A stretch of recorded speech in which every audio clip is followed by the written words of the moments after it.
कृष्ण गौ बाहुरे राम कौ राम कौ राम कौ बाहुरे कृष्ण गौ कृष्ण गौ बाहुरे राम कौ बाहुरे कृष्ण गौ बाहुरे राम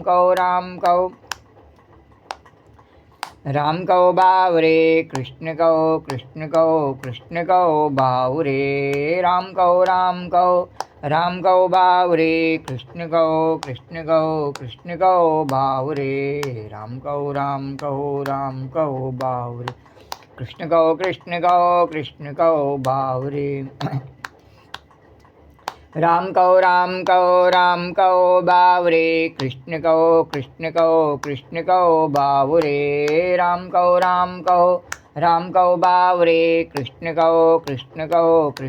बाहुरे राम कौ बाहुरे कृष्ण गौ बाहुरे राम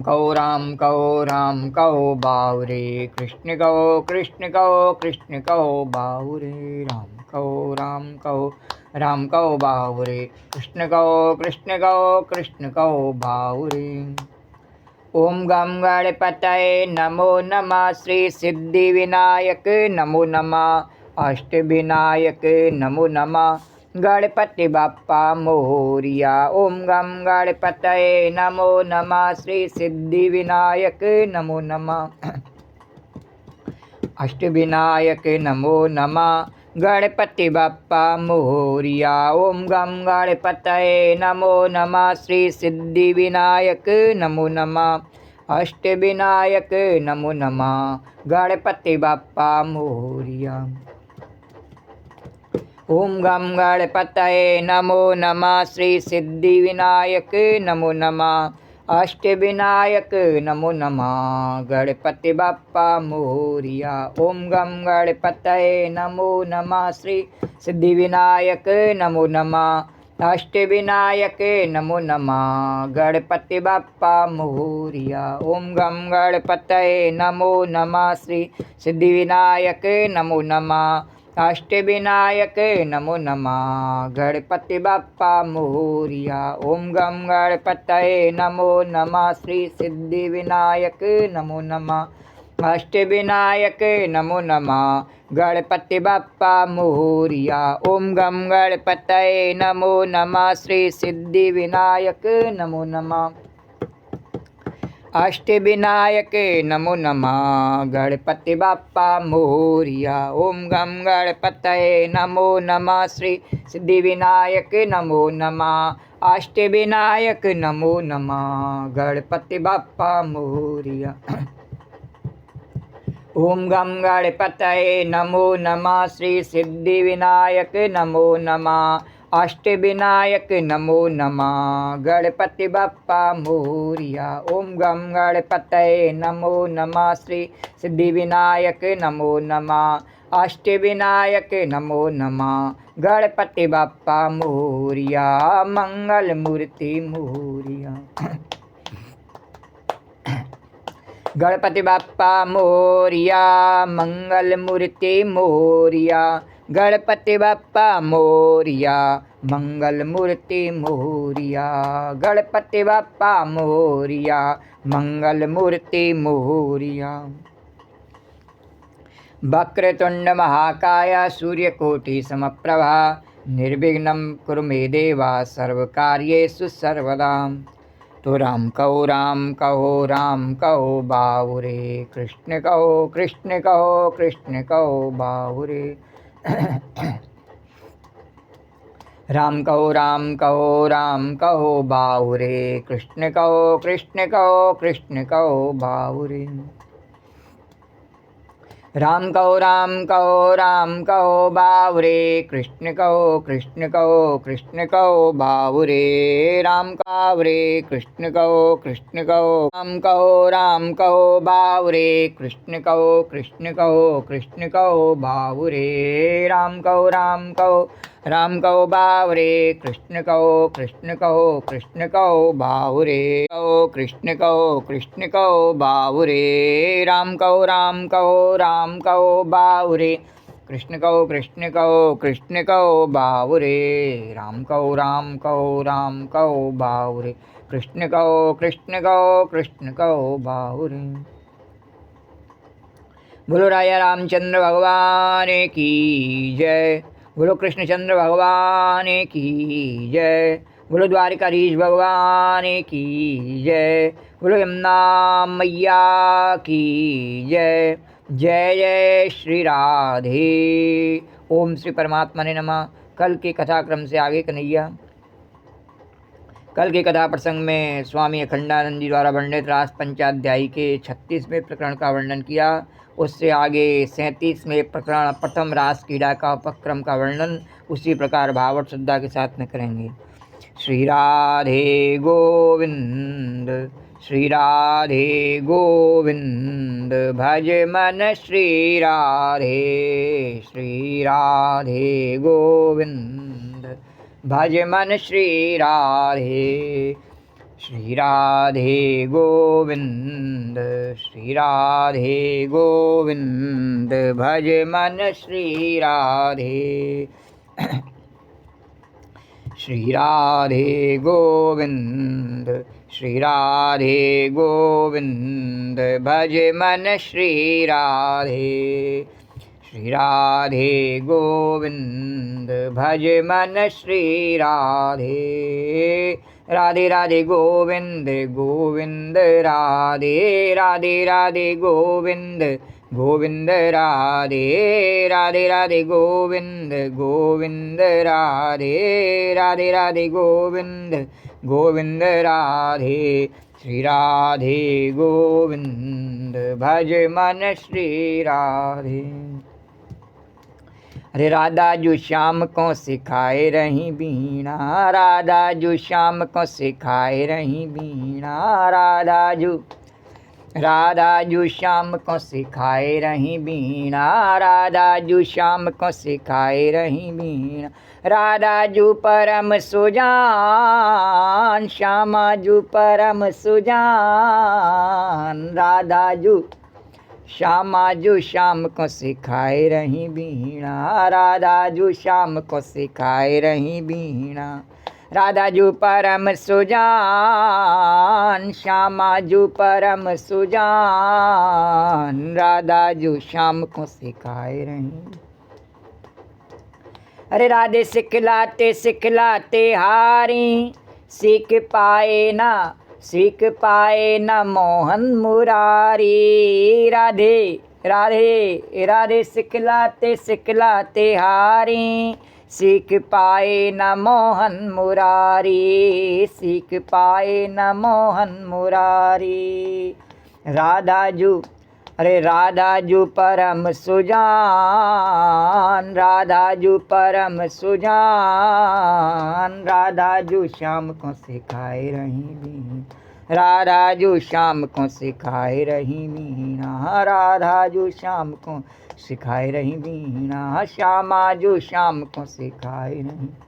केल कुंजन की लीला है न्यारी, केल कुंजन की लीला है न्यारी, स्वामी हरिदास जाएं बलिहारी, केल कुंजन की लीला है न्यारी, केल कुंजन की लीला है न्यारी, स्वामी हरिदास जाएं बलिहारी, स्वामी हरिदास जाएं बलिहारी। और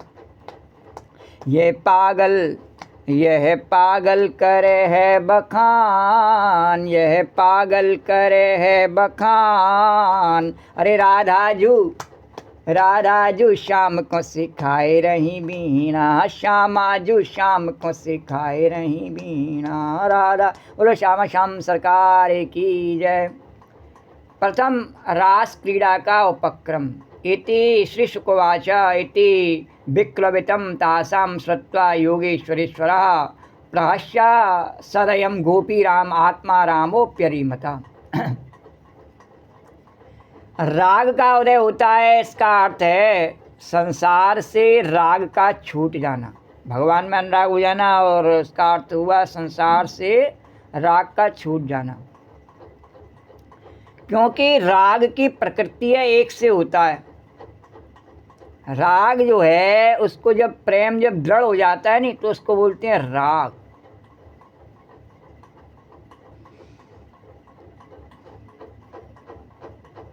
तो जब दृढ़ हो जाता है और राग बन जाता है तब वह इधर उधर नहीं भटकता है, फिर एक के ही पास में उसको और आश्रय मिलता है, उसी से उसको सुख मिलता है। तो जब भगवान से राग होता है तो संसार से स्वाभाविक ही वैराग्य हो जाता है। और नहीं तो जिंदगी भर लोग घटाकाश मठाकाश करते रह जाते हैं, अधिष्ठान और अध्यस्त की चर्चा करते करते जिंदगी बीत जाती है, लेकिन संसार से वैराग्य नहीं होता। बोलो द्वारकाधीश भगवान की। और भगवान कह रहे बता दे गोपी, तो गोपी बता रही कि भगवान कभी कभी तो लोग ऐसा करते हैं घर छोड़ के भी चले जाते हैं और संसार के अपने सदस्यों को छोड़ देते हैं, सबको छोड़ देते हैं, यहाँ तक कि शरीर के कपड़े भी त्याग देते हैं। और फिर भी वैराग्य नहीं होता है, फिर भी वैराग्य नहीं होता है, फिर भी भूख लगती है, प्यास लगती है और जगह जगह भीख मांगने और दूसरों के दरवाज़ों पर जाना पड़ता है, क्योंकि ये संसार ऐसा ही बनाया है भगवान ने, इसमें अपनी अकड़ नहीं चलती है। बोलो द्वारकाधीश भगवान की जय। तो वैराग्य भी तब होता है जब भगवान की इच्छा है, तो वैराग्य होता है। भगवान की इच्छा नहीं है, भगवान की इच्छा है गोपी बर्तन मांजने अभी, तो वैराग्य गोपी अपनी इच्छा से नहीं कर सकती है, उसे मांजने पड़ते हैं। तो जो भगवान की राजी हैं उसी में, उसकी मर्जी में जो रजामंद है उसके जीवन में आनंद ही आनंद है। तो अपने प्रयत्नों से संसार से वैराग्य हो जाना ऐसा नहीं है कि संभव नहीं है, हो भी जाता है कभी कभी। बड़े बड़े सनकादि आदि भगवान के अवतार हैं, उन्हें संसार से वैराग्य अपने प्रयत्नों से हो जाता है। पर हम सामान्य जीव अपने प्रयत्नों से संसार से वैराग्य प्राप्त करने में ऐसा संभव नहीं है। तो क्या करें कि भगवान से अनुराग करें, उससे राग करें, उससे रगड़ करें, प्रीत करें, तो उसकी कृपा से अपने आप वैराग्य हो जाएगा। तो लेकिन संसार से वैराग्य नहीं होता है अगर हम स्वयं प्रयत्न करें तो, और वैराग्य हुए बिना अंतःकरण शुद्ध नहीं होता है। और जब तक वैराग्य नहीं होगा तब तक भक्ति के लिए ये अंतःकरण उपयुक्त पायदान नहीं बन पाएगा। तो वैराग्य हुए बिना अंतःकरण शुद्ध नहीं होगा, और अंतःकरण शुद्ध हुए बिना तत्व ज्ञान नहीं होगा। तत्व ज्ञान क्या है कि एक ही ब्रह्म है, वही सब में व्यापक है। वह ज्ञान आत्मसात हो जावे, ऐसा हो जावे, तो ऐसा होने के लिए अपने प्रयत्नों से हो जावे तो संभव नहीं है। तो जब तक हमें वैराग्य नहीं होगा, अंतःकरण शुद्ध नहीं होगा, तब तक ये तत्व ज्ञान होगा नहीं। और जब तक तत्व ज्ञान नहीं होगा तब तक अविद्या निवृत्ति नहीं होगी। जब तक दो का भ्रम है तब तक अविद्या है। दो हैं, एक मैं हूँ और एक दूसरा है। जब तक दो का भ्रम है, और दो का भ्रम हमारा कभी जीते जी टूट नहीं सकता है, दो का भ्रम है, तो उसके बिना अविद्या निवृत्ति नहीं होगी। और अविद्या निवृत्ति हुए बिना अपने नित्य शुद्ध बुद्ध मुक्त स्वरूप में अवस्थिति नहीं होगी। ये सब चाहते हैं कि हमें विद्या प्राप्त हो और विद्या में भी महाविद्या प्राप्त हो और अविद्या दूर हो जावे, इसके लिए 9 दिन आराधना करते हैं। लेकिन भगवान कहते हैं 9 दिन ही क्यों करते हो रे? मैंने तो ऐसा नहीं कहा कि 9 दिन करो। भगवान ने कहा श्वास श्वास पे मेरी आराधना करो। ये सभी श्वास मेरी दी हुई हैं। तो अविद्या को दूर करना चाहते हो तो 9 दिन की क्या बात है, उसमें दिनों की गिनती का क्या हिसाब है? अविद्या को दूर करने में फिर किसी के गिनने का क्या कारण हुआ कि हम ये गिनेंगे? जब अविद्या को दूर करना है और विद्या को प्राप्त करना है तो फिर गिनने गिनाने के चक्कर में नहीं पड़ना है।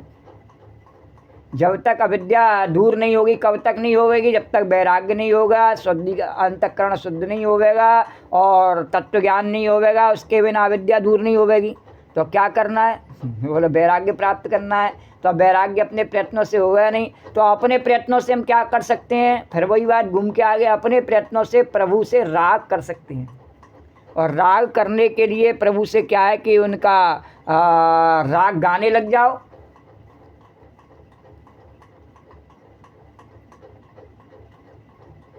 बैठी प्रिया प्रियतम के संग में, पिय की सहेली पिय के रंग में, पिय की सहेली पिय के रंग में, बैठी प्रिया प्रियतम के संग में। तो भगवान का राग गाने लग जाओ तो भगवान से राग हो जाएगा, पर हम संसार का राग छोड़ते ही नहीं और भगवान का राग हम पे आता नहीं, इसलिए हमें वैराग्य हो पाता नहीं। तो पहली बात तो वैराग्य तो साधन है, इसके द्वारा हमें अंतःकरण शुद्ध करना है, तत्व ज्ञान प्राप्त करना है, विद्या निवृत्ति करनी है, और तब भक्ति के लायक ये हृदय बन पावेगा। तो साधन है। तो भगवान से राग होकर संसार से वैराग्य होना, तो अब जिससे राग होता है उससे मिलने के लिए प्रयत्न भी होता है। हम संसार में सबसे मिलने का प्रयत्न करते हैं, इससे मिलें उससे मिलें, और भगवान के लिए 2 मिनट अनेकों बार बताया जाता है। बताते बताते जैसे लोग सुनते सुनते नहीं थकते हैं, और भगवान कहते हैं कि हमारा काम भी गोपी क्या है, बताते रहना। केवल बताते रहना नहीं, उसका पालन करते रहना।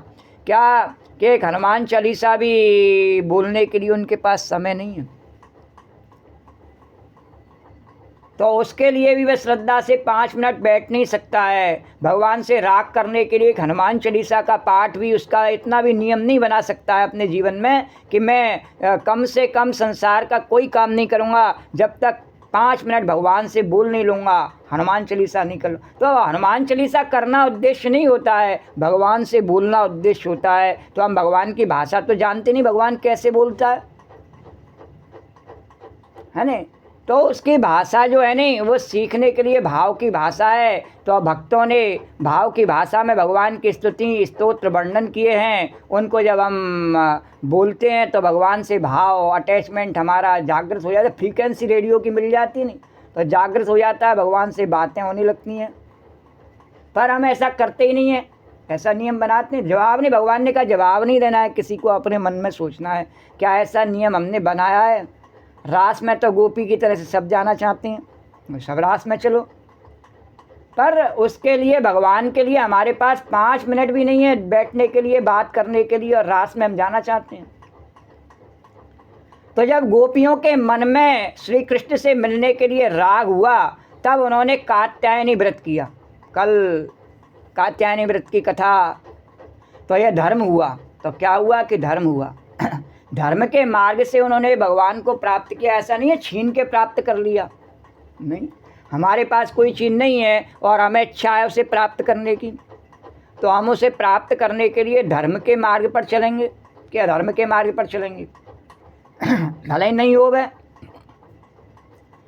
तो गोपियों ने धर्म का कार्य किया कि कात्यायनी का व्रत किया, तो भगवान ने स्वीकार किया उनके उस पुण्य कार्य को। तो रोज़ रोज़ सायंकालीन भगवान का जो दर्शन है, गो रजस छुरित कौंतल यद्दो बरहा, और जो बंसी ध्वनि का श्रवण है, वह पूर्व राग का प्रसंग है।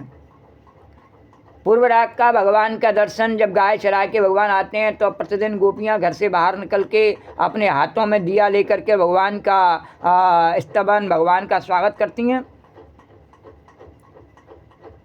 और भगवान की बंसी ध्वनि सुन के उनके द्वारा दीक्षित हो जाती हैं। तो यह उनका पूर्व राग है, पहले से ही उन्होंने भगवान से संबंध बना लिया, और वह भगवत प्राप्ति के प्रयास का प्रसंग है। वह अपने जब भगवान आते हैं तो सारे काम छोड़ करके और भगवान के दर्शन के लिए बाहर आ जाती है। यह उसका अपना पूर्व राग है। क्या हम ऐसा करते हैं? हम अपने सारे संसार के काम छोड़ करके और भगवान का ऐसा कौन सा काम करने बैठते हैं? बोलो द्वारकाधीश भगवान की, कोई काम नहीं।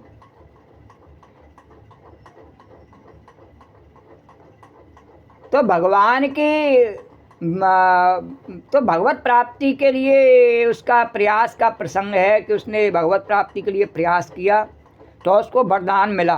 बंसी सुनकर मोहित होना, रूप देखकर मोहित होना, और कृष्ण के लिए प्रयत्न करना, इतना तो गोपियों का पौरुष था। ये सब गोपियों ने अपने पौरुष से किया। और जब भगवान की स्वीकृति मिल गई, उन्होंने बांसुरी बजाई तो सब गोपियां आईं, घेर कर खड़ी हो गईं। और श्री कृष्ण स्वयं उदासीन, तटस्थ, निरपेक्ष, असंग आत्मा। अब गोपियों के उद्गार से जो उद्गार निकला, उससे प्रतीत होता है कि गोपियों के हृदय में श्री कृष्ण के प्रति कितना प्रेम है। और भगवान से कोई प्रेम करे तो कैसा प्रेम करे। तो गोपियों ने कह दिया कि अब हम एक कदम इससे पीछे नहीं हट सकती, और कृष्ण यदि स्वीकार नहीं करोगे तो हम विराग्नि से शरीर को प्रज्वलित करके और ध्यानाग्नि में अपने सूक्ष्म शरीर को तपाकर तुम्हारी पदवी को प्राप्त करेंगी, स्वयं कृष्ण हो जाएंगी। इतनी दृढ़ता, इतनी निष्ठा, इतनी प्रीति। असल में ना तो इस संवाद से कोई गोपियों का हित था और ना कोई श्री कृष्ण का हित था। भगवान ने इतना वाद विवाद किया, क्यों किया? और गोपियों को अपने प्रेम को जाहिर करना कोई ज़रूरी नहीं था, उसे बताना ज़रूरी नहीं था। तो बहुत प्रेम दिखाना, प्रेम को बहुत जाहिर करना, तो यह तो प्रेम का विकार ही है, क्या आवश्यकता थी। तो वह तो अपने प्रियतम पर एहसान लादना है कि हम तुम्हारे लिए सब छोड़ करके आई हैं।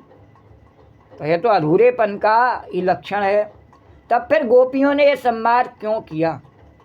तो गोपियों ने संवाद अपनी इच्छा से नहीं किया, भगवान की इच्छा से यह बात चली। भगवान ने उन्हें रोका, भगवान ने कहा लौट जाओ, क्योंकि कृष्ण का अवतार तो भक्ति मार्ग की, प्रेम मार्ग की स्थापना के लिए हुआ है। भगवान ने विचार कर लिया कि जिस उद्देश्य से मैंने अपना अवतार ग्रहण किया है, तो मेरा काम क्या है? प्यार बांटते चलो, मेरा काम यही है। लोग द्वेष की और ईर्ष्या की आग में जल रहे हैं, उन्हें प्यार का पाठ पढ़ाना है और एक दूसरे से प्यार करें और हंस मिल करके, हिलजुल करके रहें। और इसको हम पवित्र भारत भूमि को भारत भूमि रहने दें, लंका भूमि न बनाएं। एक एक को तर्ज करके, एक एक के ऊपर हावी होकर के लंका भूमि न बनाएं। बोलो द्वारकाधीश भगवान की जय। तो भगवान का उद्देश्य तो यही है, पर संसार के लोग, उनके सामने भी भगवान कह रहे गोपी बता दे सत्य के पायदान पर कथा को। तो सत्य के पायदान पर ऐसा है कि भगवान के उन प्रयत्नों का भी असर केवल ब्रज में ब्रजवासी और गोपियों पर ही हुआ, नंद बाबा यशोदा मैया पे हुआ, उसके बाहर मथुरा वाले पर भी उसका असर नहीं हुआ।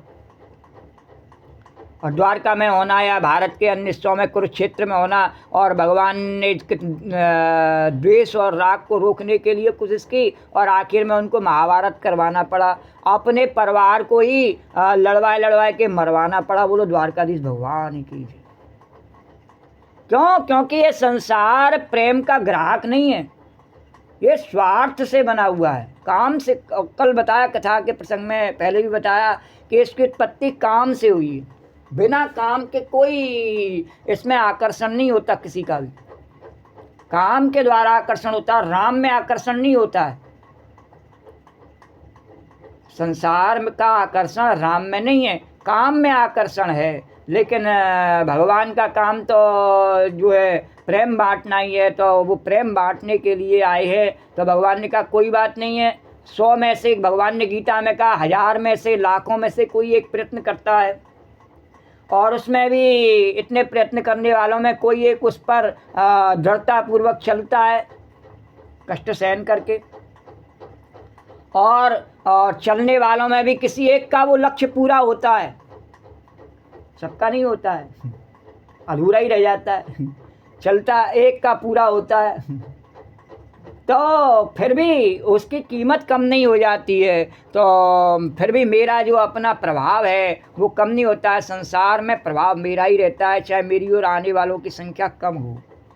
तो मेरे और आने वालों के प्रति, आने वालों के मन में विश्वास, भक्ति मेरे प्रति बना रहे, और जो मुझसे प्रेम करते हैं उन्हें मैं अपना स्वरूप ही प्रदान कर देता हूँ, सब कुछ अपने आप को प्रदान कर देता हूँ। उनके साथ नाचता हूँ, गाता हूँ, हंसता हूँ, बोलता हूँ, और उनमें और मुझ में कोई अंतर नहीं रह जाता। फिर तो इसलिए भगवान ने रासलीला का प्रकरण और गोपियों के इतने देर गोपियों से संवाद लीला ये करी भगवान ने, क्योंकि इसके माध्यम से भगवान ने दिखाया कि मैं इतना अधिकार दे देता हूँ अपने भक्तों को मेरे से संवाद कर सकें।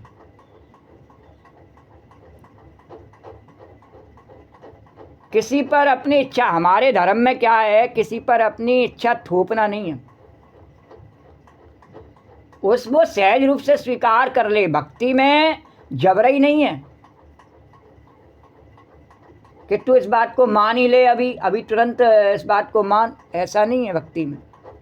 भगवान ने अर्जुन को कहा कि भक्ति का उपदेश करने के लिए, अर्जुन तो अर्जुन कह रहा है नहीं नहीं आप कह रहे हैं लड़ाई की बात, मैं नहीं लड़ता, भगवान की बात से इनकार कर रहा है भक्त। बोले नहीं, मैं तो भीख मांगना ज़्यादा स्वीकार समझता हूँ। लेकिन और सब मतों में क्या है कि भगवान के खिलाफ आप देखें कि दूसरे मत विधर्मी जो हैं उनके मतों में क्या है कि उनके खिलाफ कोई नहीं बोल सकता है। एक बार पैगंबर का फतवा जारी हो गया नहीं तो उसके खिलाफ कोई बोल नहीं सकता है। तो भगवान ने कहा नहीं, ऐसा नहीं है, हमारा और भक्त का प्रेम की बोल नहीं सकता है, भक्त को अपनी बात कहने का मैं पूरा अधिकार देता हूँ। तो गोपियों को अपनी बात कहने का पूरा अधिकार भगवान ने दिया है, और गोपियाँ जो चाहे भगवान से कह सकें। बोलो द्वारकाधीश भगवान की है। कोई अंतर नहीं रखता हूँ मैं, क्योंकि मैं एक ही ब्रह्म सब रूपों में व्यापक हूँ, तो अंतर किस बात का है। ये तो मेरी अपनी लीला है, और मेरी भक्ति और मेरे प्रभाव का प्रचार प्रसार करने के लिए एक सुंदर लीला भगवान ने प्रकट की। तो भगवान की इच्छा से संवाद किया, तो गोपियों ने संवाद अपनी इच्छा से नहीं किया, कृष्ण की इच्छा से बात चली। क्योंकि कृष्ण का अवतार तो भक्ति मार्ग की, प्रेम मार्ग की स्थापना के लिए हुआ।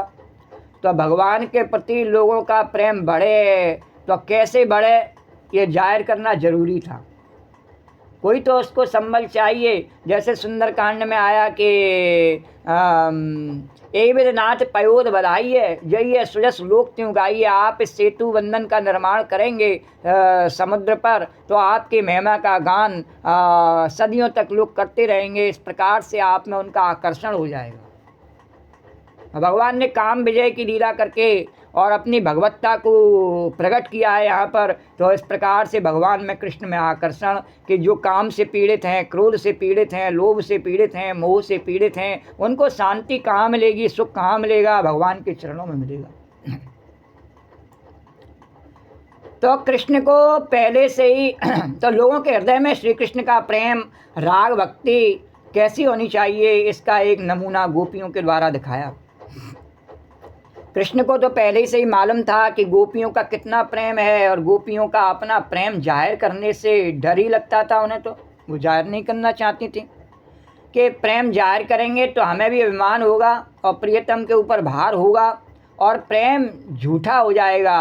पर श्री कृष्ण की इच्छा थी कि जरूर बोलें, क्योंकि उनके बोलने से उनके हृदय का भाव संसार में प्रकट हो जाएगा और सब लोग ऐसी भक्ति करेंगे। बोलो द्वारकाधीश भगवान की जय। तो भक्ति में क्या है, स्वेच्छा है, जबरई नहीं है कि जबरई से मेरी भक्ति करो।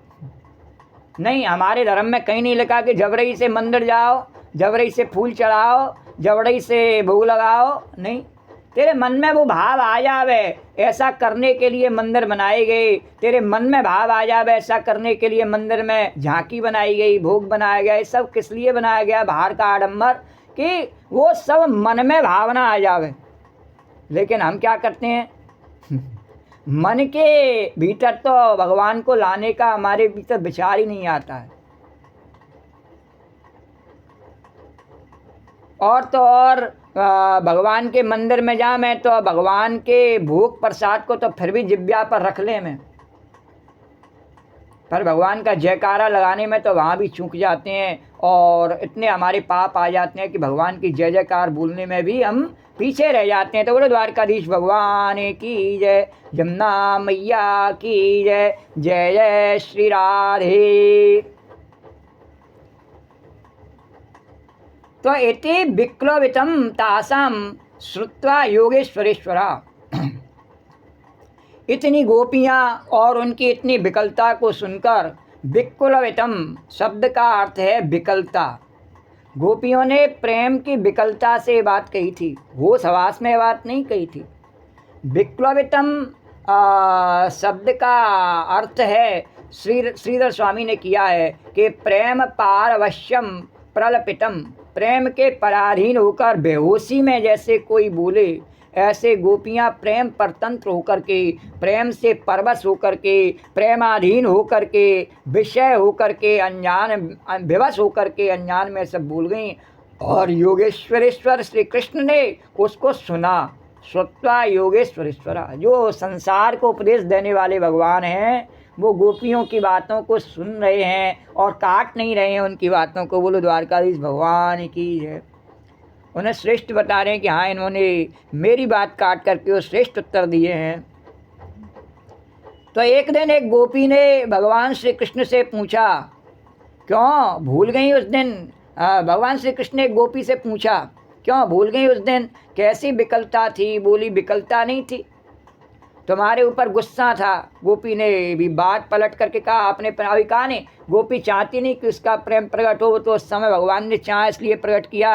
लेकिन बाद में एक बार भगवान ने से पूछा तो गोपी ने कह दिया, नहीं नहीं, मेरे को विकलता नहीं, तुम्हारे ऊपर गुस्सा आया था। तो हमारे साथ छेड़छाड़ कर रहे थे, और क्या हम गुस्सा नहीं करते? तो विक्लवितम का अर्थ है गुस्सा है, तो हमने क्रोध किया है तुम्हारे ऊपर। तो गोपियों के अंदर दीनता भी आ गई और धैर्य भी आ गया था और प्रेम की परवशता भी आ गई थी। और लिखा है कि कम से कम 3 करोड़ गोपियों की संख्या थी। और एक गोपी, भगवान कह रहे गोपी बता देने कि तेरी औकात कितनी है। 3 करोड़ गोपियाँ तो उस रास मंडल में ही थीं, और फिर पता नहीं कितनी करोड़ों अरबों मेरी गोपियाँ हैं, तो तेरी क्या औकात है? तो भगवान कन्हैया, मेरी कोई औकात नहीं है, पर क्या करूं कि जो बिल्कुल भी तेरा नाम नहीं ले पाते उनको लगता है कुछ बहुत औकात है। बोलो द्वारकाधीश भगवान कीजिए। तो उनके लिए है, तो उसमें मेरा कोई अपराध नहीं है महाराज, क्या करूं, वास्तव में मेरी कोई औकात नहीं है। तो प्रेम के पर्वत लिखा है कि कम से कम 3 करोड़ गोपियों की संख्या थी। अरे 3 करोड़ भी मैं बहुत थोड़े करके कह रहा हूँ, यह संख्या बहुत विलक्षण है। और बनताम शतकोटि विराकुलिता, शतकोटि हो गई ना। तो हमारे एक मित्र अखंडानंद जी करे, हमारे एक मित्र पूछने लगे कि श्री कृष्ण ने इतने विवाह क्यों कर लिए और इतनी गोपी क्यों रखी? कहा, अरे बोले भाई, यह तो बहुत कम लिखा है, और थी तो इससे भी बहुत ज़्यादा। और ये जो गिनती है ना, 100 करोड़ या 3 करोड़ नहीं, शतकोटि भी का अर्थ है शतकोटिश्चा, शतकोटिश्चा और शतकोटिश्चा ता भी शतकोटि भी। अब लो, इसका मतलब है कि संसार में जितने भी पदार्थ हैं, उन पदार्थों में जितनी भी अधिष्ठात देवी देवता हैं, एक एक गुलाब के फूल में एक एक देवी, एक एक मकान में एक एक वास्तु देवी, एक एक पत्ते में एक एक वास्तु देवी। जैसे लंका में लंकनी खड़ी कर रखी थी नहीं, तो सब ने अपने अपने घर में वास्तु देवी खड़ी कर रखे हैं। और कुछ लोगों के गणेश जी बाबा कह रहे न कि मेरा उलाना दे के बताना कि कुछ लोगों ने अपने घर के दरवाजे पर गणेश जी बना रखे नहीं, लेकिन उन पर मकड़ी के जाले लग जावें, गंदगी लग जावें, कौन पूछे? बोलो द्वारकाधीश भगवान की जय। अपन तो रोज़ नहामें धोमें सब काम करें, भोग लगामें, अपन खामें पीमें, पर गणेश जी का तो कभी साल में सकट चौथ आ जावे तो अपनी घटक करने के लिए उसका भोग लगा दें मैं उसकी, और वो भी अपने हाथ से नहीं, और इतनी उनमें सामर्थ्य नहीं कि अपने हाथ से उसकी सफाई कर दें मैं और उस पर कुछ फूल माला चढ़ा दें मैं, अपने में वो भी सामर्थ्य नहीं, किसी दूसरे को बुलाना पड़ता। बोलो द्वारकाधीश भगवान की जय। और जब हमें ऐसा करना है तो घर के भीतर ही गणेश जी को बिठा ले, तो कोई मना है क्या? गणेश जी कह रहे मैंने मना कर दी क्या? मैं घर के भीतर नहीं बैठ सकता हूँ, बाहर धूप में ही बैठा रहा हूँ, बरसात में ही बैठा रहा हूँ? ऐसा क्यों है भाई? पूरा घर ही मेरा है, कहीं भी बैठो मैं। पर लोगों को यह है कि गणेश जी घर में बैठ गए अगर, तो कहीं ऐसा नहीं हो कि जैसे गणेश जी कुबेर के घर में बैठ गए जाए करके, तो कुबेर का खजाना खाली हो गया, तो मेरा हो जाने दे खजाना खाली। गणेश जी कह रहे जिसे मेरे से ज़्यादा खजाने से प्रेम है, तो फिर ठीक है, मैं बाहर भी नहीं बैठता हूँ, मैं तो अपने कैलाश पर अपने मैया की गोदी में, भगवती की गोदी में बैठा हुआ हूँ, मुझे आवश्यकता नहीं है किसी की। मेरे पिता आराम से राग रंग में भगवान भोलेनाथ बैठे रहते हैं और मैया मेरी लड्डू बनाती रहती है और मैं छम छम नाचता रहता हूँ, कार्तिकेय मेरे साथ खेलते रहते हो। बोलो द्वारकाधीश, मुझे किसी की आवश्यकता नहीं है। लेकिन लोग भगवान को तो इसी प्रकार से कहा कि ये जो गोपियों की संख्या बताई नहीं, तो कैसे बताई कि जितने भी संसार में एक एक गुलाब के फूल में एक एक देवी, एक एक मकान में एक एक वास्तु देवी, एक एक पत्ते में एक एक फल में, एक एक वृक्ष में, एक एक लता में, एक एक पशु में, पक्षी में, मनुष्य में, एक एक इंद्रियों में जितने देवी देवता हैं, उनका ईश्वर कौन है? बोलो द्वारकाधीश भगवान की जय। तो वही महाभोक्ता है, इन सबका वही भोग कर रहा है। वह ये आत्मदेव का जो वर्णन आता है कि महाकर्ता, महाभोक्ता, महात्यागी, उसको लोग भूल जाते हैं। अब बोलो कि करोड़ों गोपियाँ हैं, अरबों हैं कि खरबों हैं, कितनी हैं? बोलो द्वारकाधीश भगवान की जय। तो रास मंडल में तो केवल उन्हीं को बुलाया कि जो भगवान से मिलने के लिए आतुर थीं। अब जो हमारे जैसे जीव हैं, जो संसार के विषय भोगों में डूबे हुए हैं और भगवान से मिलने की कोई भी उनके मन में ख्याल ही नहीं आता है, तो वो क्या भगवान की गोपी नहीं, भगवान की बनाई नहीं है? वो जीवात्मा, उनमें भगवान का अंश नहीं, सब में भगवान का अंश है। उन्होंने अपने आप को संसार का जड़ पदार्थ का संबंधी मान रखा है। इस कारण से वो भगवान से दूर हैं, दुखी हैं और उलझन में हैं, भ्रमित हैं। पर जिन जीवात्माओं ने अपने को चैतन्य मान लिया और चैतन्य ब्रह्म से अपने आप को जोड़ना चाहा, भगवान ने उन्हें रास मंडल में बुला लिया। बोलो द्वारकाधीश भगवान की जय। तो यही महाभोक्ता है, इन सबका वही भोग कर रहा है। तो ये जो आत्मदेव का जो वर्णन आता है कि महाकर्ता, महाभोक्ता, महात्यागी, उसको लोग भूल जाते हैं। असंग करते करते, विभू करते करते और नित्य शुद्ध मुक्त करते करते ये भूल जाते हैं कि वही महाकर्ता, महाभोक्ता, महात्यागी है। और संसार में जितनी भी वृत्ति पशु में, पक्षी में, मनुष्य में, देवता में, दैत्य में, जड़ में हुई हैं और होंगी, ये सब परमेश्वर की भोग्या हैं।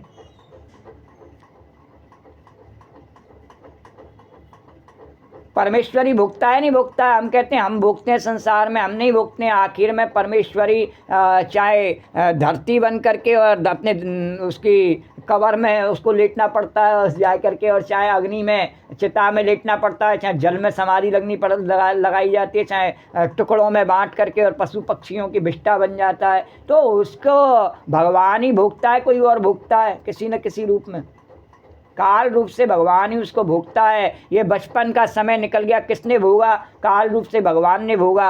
जवानी का निकल गया, काल रूप से भगवान ने भोगा। और वृद्धावस्था का भी जो बीत रहा है, वह भी काल रूप से भगवान भोग रहा है। और ये शरीर उसी ने उत्पन्न किया और उसी का भोजन है। बोलो द्वारकाधीश भगवान की जय। तो संसार में जितनी भी वृत्ति पशु में, पक्षी में, मनुष्य में, देवता में, दैत्य में, जड़ में हुई हैं और होंगी, वे सब परमेश्वर की भोग्या हैं, परमेश्वर की पत्नी हैं, परमेश्वर के अधीन हैं। उनको 16,000 लिखने का तो एक खास कारण होता है। 16,000 तो बहुत कम लिखा। तो 16,000 उपासना के मंत्र हैं श्रुति में। ये 16,000 क्यों लिखा? 16,000 उपासना कांड में भगवान की स्तुति में गाए जाने वाले मंत्र हैं। तो उनकी गिनती तो ऐसे समझो कि 16,000 उपासना के मंत्र हैं श्रुति में। उन 16,000 श्रुतियों को ही 16,000 पत्नियाँ, 16,000 गोपी बता देते हैं, क्योंकि वे परमात्मा का प्रतिपालन करती हैं, उनके बारे में हमें श्रद्धा उत्पन्न करती हैं। वेद की श्रुति, इसलिए गोपियों को वेद की श्रुति कहा गया। और उनका परम तात्पर्य परमात्मा में है। असल में गिनती नहीं है, जितनी स्त्री हैं सब परमेश्वर की हैं, पुरुष तो कोई है ही नहीं। उपासना में पुरुष भी स्त्री है। जब भगवान की उपासना की जाती है, तो जब परम पुरुष भगवान को ही मान लिया, तो हम कौन से पुरुष रह गए? बोले द्वारकाधीश भगवान की जय। तो भगवान कहते हैं, कन्हैया कहते हैं, नहीं मेरी भक्ति ज़रा टेढ़ी है, और किसी रूप में तुम मेरी भक्ति करो तो तुम पुरुष भी बने रह सकते हो, कोई परेशानी नहीं। पर तुम मेरी द्वारकाधीश की कृष्ण रूप से भक्ति करना चाहो मेरी, तो मैं तो पुरुष नहीं देख सकता तुम्हारे को। बोले मेरे को पसंद नहीं, मेरे आगे पुरुष बन के एक पौंड्रक था। भगवान ने कहा गोपी उदाहरण दे के बता दे, मैं नहीं देख सकता उसको, मेरे सामने खड़ा नहीं हो सकता पुरुष बन के। बोले उदाहरण क्या बता गोपी जल्दी। तो कन्हैया उदाहरण ये है कि पौंड्रक नाम का एक राजा था और उसका नाम उसने रख लिया वासुदेव कृष्ण, मिथ्या वासुदेव। तो अपने आप को कृष्ण कहता और बोला कि मैं द्वारकाधीश ने मेरे हथियार चुरा लिए हैं, वास्तव में असली कृष्ण तो मैं ही हूँ, वो द्वारका में रहने वाला तो छलिया है, कपटी है। और भगवान को, और लोगों ने, वो काला रंग था नहीं तो लोगों ने कह दिया हाँ हाँ आप ही कृष्ण हैं, आप ही जगत के पालक हैं, आप ही साक्षात ईश्वर हैं। उसके संगतियों ने उसे बड़ा चढ़ा दिया। जैसे हमारे यहाँ पे होता है नहीं, किसी का नाम हो कृष्णा तो उसको लोग कह देते हैं अरे तू ही कन्हैया है। किसी का नाम हो माधव तो तू ही कन्हैया है, कृष्ण है, गोविंद है, गोपाल है। ऐसे नाम से ये नाम मिट्टी के शरीर का क्या नाम है रे, जो नाम रख दो वही झूठा है, कोई सच्चा नहीं है। तो भगवान का ही नाम सच्चा है। तो भगवान के नाम को तो ऐसी प्रकार से उसको लोगों ने चढ़ा दिया, बोले तू ही है। वो द्वारकाधीश भगवान की जय। बोले कि तू भगवान है। तो उसने कहा ठीक है, और द्वारकाधीश के लिए एक पत्र लिख के भेजा, मेरे सारे आयुध चक्र और गदा सब तुमने चुरा लिए हैं, ये मेरे को वापस कर दो, सारंग धनुष वापस कर दो, सब मेरे को वापस दो, हाँ, और नहीं तो मैं तुम्हारे से छीन लूँगा जबरन। भगवान ने कहा अच्छा। दूत उसके पास आया, भगवान को बड़ी हंसी आई। बोले ठीक है, हम उसे देने के लिए चलते हैं। भगवान सेना लेकर के पहुँच गए और युद्ध हुआ। तो भगवान ने कहा ले मैं छोड़ रहा हूँ चक्र, तू संभाल ले। जैसे ही चक्र छोड़ा उस पर कहाँ संभलता था। बोलो जमुना मैया की जय, राम राम सत्य है, और हो गया। तो भगवान ने कहा मेरे सामने खड़ा ही क्यों हुआ, ये कहने के लिए कि मैं ब्रह्म हूँ। मुझे ब्रह्म कहने वाला पसंद नहीं है। बोले क्या पसंद है कन्हैया आपको। बोले मेरी गोपी बन, लौंडी बन, प्यारी बन, तेरी मैं पुच्छी ले सकूँ ऐसी बन, वो पसंद है, ये पसंद नहीं। वो तो मैं स्वयं हूँ ब्रह्म, ब्रह्म में एक हूँ, दूसरे ब्रह्म की क्या ज़रूरत है कि मैं भी ब्रह्म हूँ। तो ब्रह्म दो तो होते नहीं, सिद्धांत से गलत बात है। इसलिए ब्रह्म तो मैं ही हूँ, पुरुष तो मैं ही हूँ, पुरुषोत्तम तो मैं ही हूँ। तू तो मेरी गोपी है, लौंडी है, बांदी है, वो मेरे से संबंध बनाना। बोल द्वारकाधीश भगवान की है। तो इसीलिए गोपी भले ही भगवान की भक्ति करने में, बाकी तो भगवान को देखते ही जो है दूर भागती। बोलो द्वारकाधीश भगवान की है। तो जितनी स्त्री हैं सब परमेश्वर की हैं, पुरुष तो कोई है ही नहीं, और उपासना में पुरुष भी स्त्री है। तो बोले कि इतने लोगों की बात श्री कृष्ण ने कैसे सुनी, ये संसार भर के इतने लोगों की बात भगवान ने सुन ली। तो अरे महाराज, ये 10 स्त्री आपस में बात करने लगें तो उनकी बात सुनना मुश्किल हो जाएगा, फिर अनगिनत गोपियों की इतनी बातें श्री कृष्ण ने कैसे सुनी और कैसे समझी। बोले जब इतनी सारी गोपियां भगवान के पास पहुंच गई, 3 करोड़ तो संख्या वैसे ही बता दी, और तो बोले इतनी पहुंच गई तो वो सब अपनी अपनी कह रही होंगी, और 10-20 स्त्रियाँ बोले तो कोलाहल हो जावे, एक दूसरे की बात समझ में नहीं आवे क्या कह रही हैं। और इतनी सारी बोली तो भगवान ने कैसे सुन लिया। बोले द्वारकाधीश भगवान की जय। तो श्री सुखदेव जी कहते हैं कि श्री कृष्ण योगेश्वरेश्वरा। भगवान कौन है कि योगेश्वरेश्वरा। वे तो सबकी जीभ पर बैठकर, सबके दिल में बैठकर, बोलने के पहले ही समझ जाते हैं कि बोलने पर समझ गए, इसमें क्या आश्चर्य है। भगवान तो अंतर्यामी है, जानते हैं क्या बोलने वाला है, और बोलने पर समझ गए, इसमें कौन सी आश्चर्य की बात है। वो तो उन गोपियों में पहले से रमे हुए हैं। अरे गोपियों ने ब्रह्म को, गोपियों ने ब्रह्म को तन में रमाया प्रेम से, तन में रमाया प्रेम से, गोपियों ने ब्रह्म को। तो वो तो उनके रोम रोम में रमे हुए हैं। फिर बोलने पर समझ गए, इसमें क्या आश्चर्य है। बोले भाई इतने लोगों के साथ कैसे रासलीला करेंगे। तो कहा योगेश्वरेश्वरा। एक योगी भी जब अपने को 1000 बना लेता है तो ये तो योगेश्वरों के भी ईश्वर हैं, वे अपने को इतने बना लें तो क्या आश्चर्य है। बोलो द्वारकाधीश भगवान की जय। तो इनकी अचिंत सामर्थ्य है। योगेश्वरेश्वर में देखो इतनी बात है कि 100 ऋषि योगी थे, तो उन्होंने अपने को 50 रूपों में बना लिया। भागवत में कथा आती है 100 ऋषि की, भगवान करे गोपी बता दे। 100 ऋषि जो थे वो विवाह की इच्छा से राजा के पास गए। बोले कि ऐसा है, मेरे को विवाह करना है। उस राजा की 50 कन्या हैं। बोले मेरे को विवाह करना है तो इसमें से एक कन्या मेरे को दे देवे। राजा ने देखा कि ये तो बड़े बूढ़े बुजुर्ग आदमी हैं और इनके साथ में कन्या का विवाह करना, अपनी कन्या को कैरी बनाना है इनकी, और कहीं छोड़ छाड़ गई तो मेरे को जो है बदनामी और होगी कि राजा की बेटी ने साधु को मार करके भग गई, मैं नहीं दे सकता इसको। तो उसने बुद्धिमानी से जवाब दिया, महाराज ऐसा है, मैं कन्याओं का स्वयंवर कर रहा हूँ, आप आ जाना। अगर कन्या आपके गले में वरमाला डाल ली तो आप ले जाना। बोलो द्वारकाधीश भगवान की। अब 100 ऋषि समझ गए। बोले कि हाँ ये राजा जो है मानदाता था, उसका नाम। हाँ बोले राजा जो है मानदाता, और इसने अपनी कन्याओं को देने से मुझे एक तरह से इनकार कर दिया है, मेरी तपस्या को हंसी समझ रहा है। तो उन्होंने अपने आप को बड़ा राजकुमार जैसा बना लिया। स्वयंवर के समय पर पहुँचे, इतने सुंदर बन के पहुँचे कि 50 एक नहीं 50 कन्याओं ने उनके गले में वरमाला डाल दी, और उन 50 कन्याओं के साथ रहने के लिए उन्होंने 50 रूप बनाए। बोलो द्वारकाधीश भगवान की। तो मानदाता की 50 कन्याओं के साथ उन्होंने विवाह किया। और अब देखो शंकर भगवान योगेश्वर हैं और श्री कृष्ण योगेश्वरेश्वर हैं। एक योगेश्वर सत्ता से एकत्व प्राप्त करके संपूर्ण विश्व से अपने तादात्म्य का अनुभव करता है। तो श्री कृष्ण यदि इतनी गोपियों से तादात्म्य अनुभव करें तो क्या आश्चर्य है। भगवान शंकर अपने योगेश्वर प्रभाव से संसार के सब प्राणियों के जीवों की पुकार सुनते हैं, सबका मनोरथ पूर्ण करते हैं, जगत के पिता हैं, परमेश्वर हैं। तो भगवान कृष्ण ने योगेश्वरेश्वर हैं और उन्होंने इतनी सारी गोपियों के मन की बात को जान लिया, इसमें क्या आश्चर्य है। और इतने गोपियों के साथ रास करके उनका मनोरथ पूर्ण किया, इसमें क्या आश्चर्य की बात है।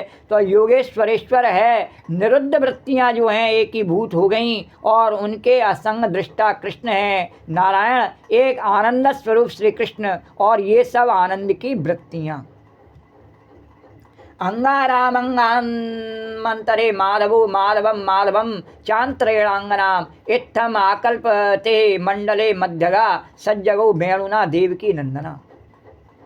एक गोपी एक कृष्ण, जो प्रारंभ में कथा चल रही थी उसी को आगे बढ़ाते हुए, तो एक गोपी एक कृष्ण, एक कृष्ण एक गोपी, एक गोपी एक कृष्ण, बीच में राधा कृष्ण, नीलांबर धारणी श्री राधा, पीतांबर धारणी श्री कृष्ण, अधरों में बांसुरी, सिर पर मुकुट, और ये पाँव की पटकन, ये मुकुट की लटकन, ये कुंडल की चक्कन। तो ये कृष्ण के लिए क्या आश्चर्य है। बोलो द्वारकाधीश भगवान की जय।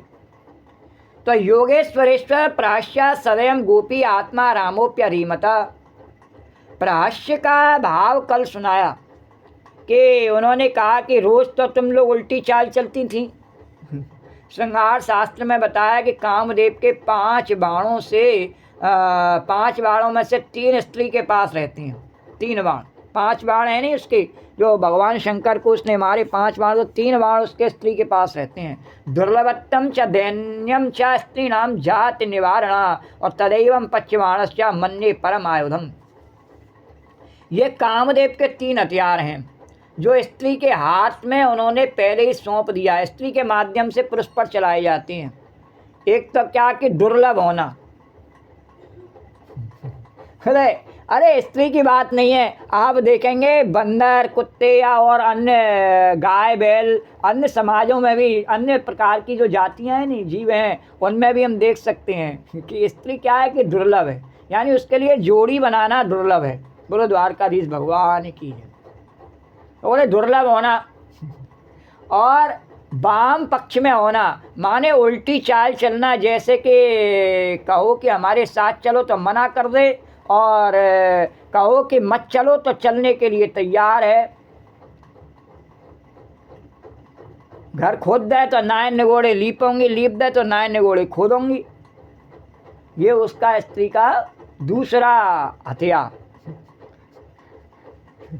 तो ये परेशानी जब बाद में, पहले पहले तो आकर्षण में आदमी फंस जाता है, फिर इस परेशानी का उसको अनुमान पूरे जीवन में, स्कूटर लेके जब भागता है नहीं तो पूरे जीवन में उसको पता लग जाता है परेशानी। या परदेश भागता है, देश भागता है, बोले द्वारकाधीश भगवान कीजिए, इस परेशानी से नहीं बच पाता है।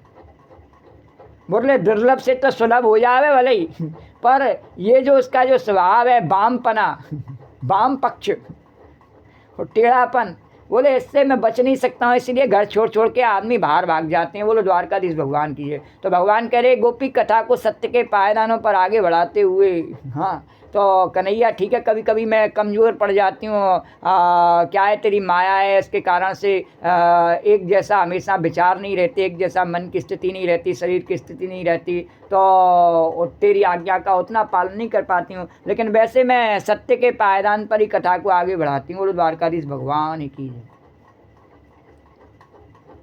तो कामदेव के तीन हथियार, तो एक तो दुर्लभ होना, और दूसरा वाम पक्ष में होना, और तीसरा है निवारणा, माने रोकना।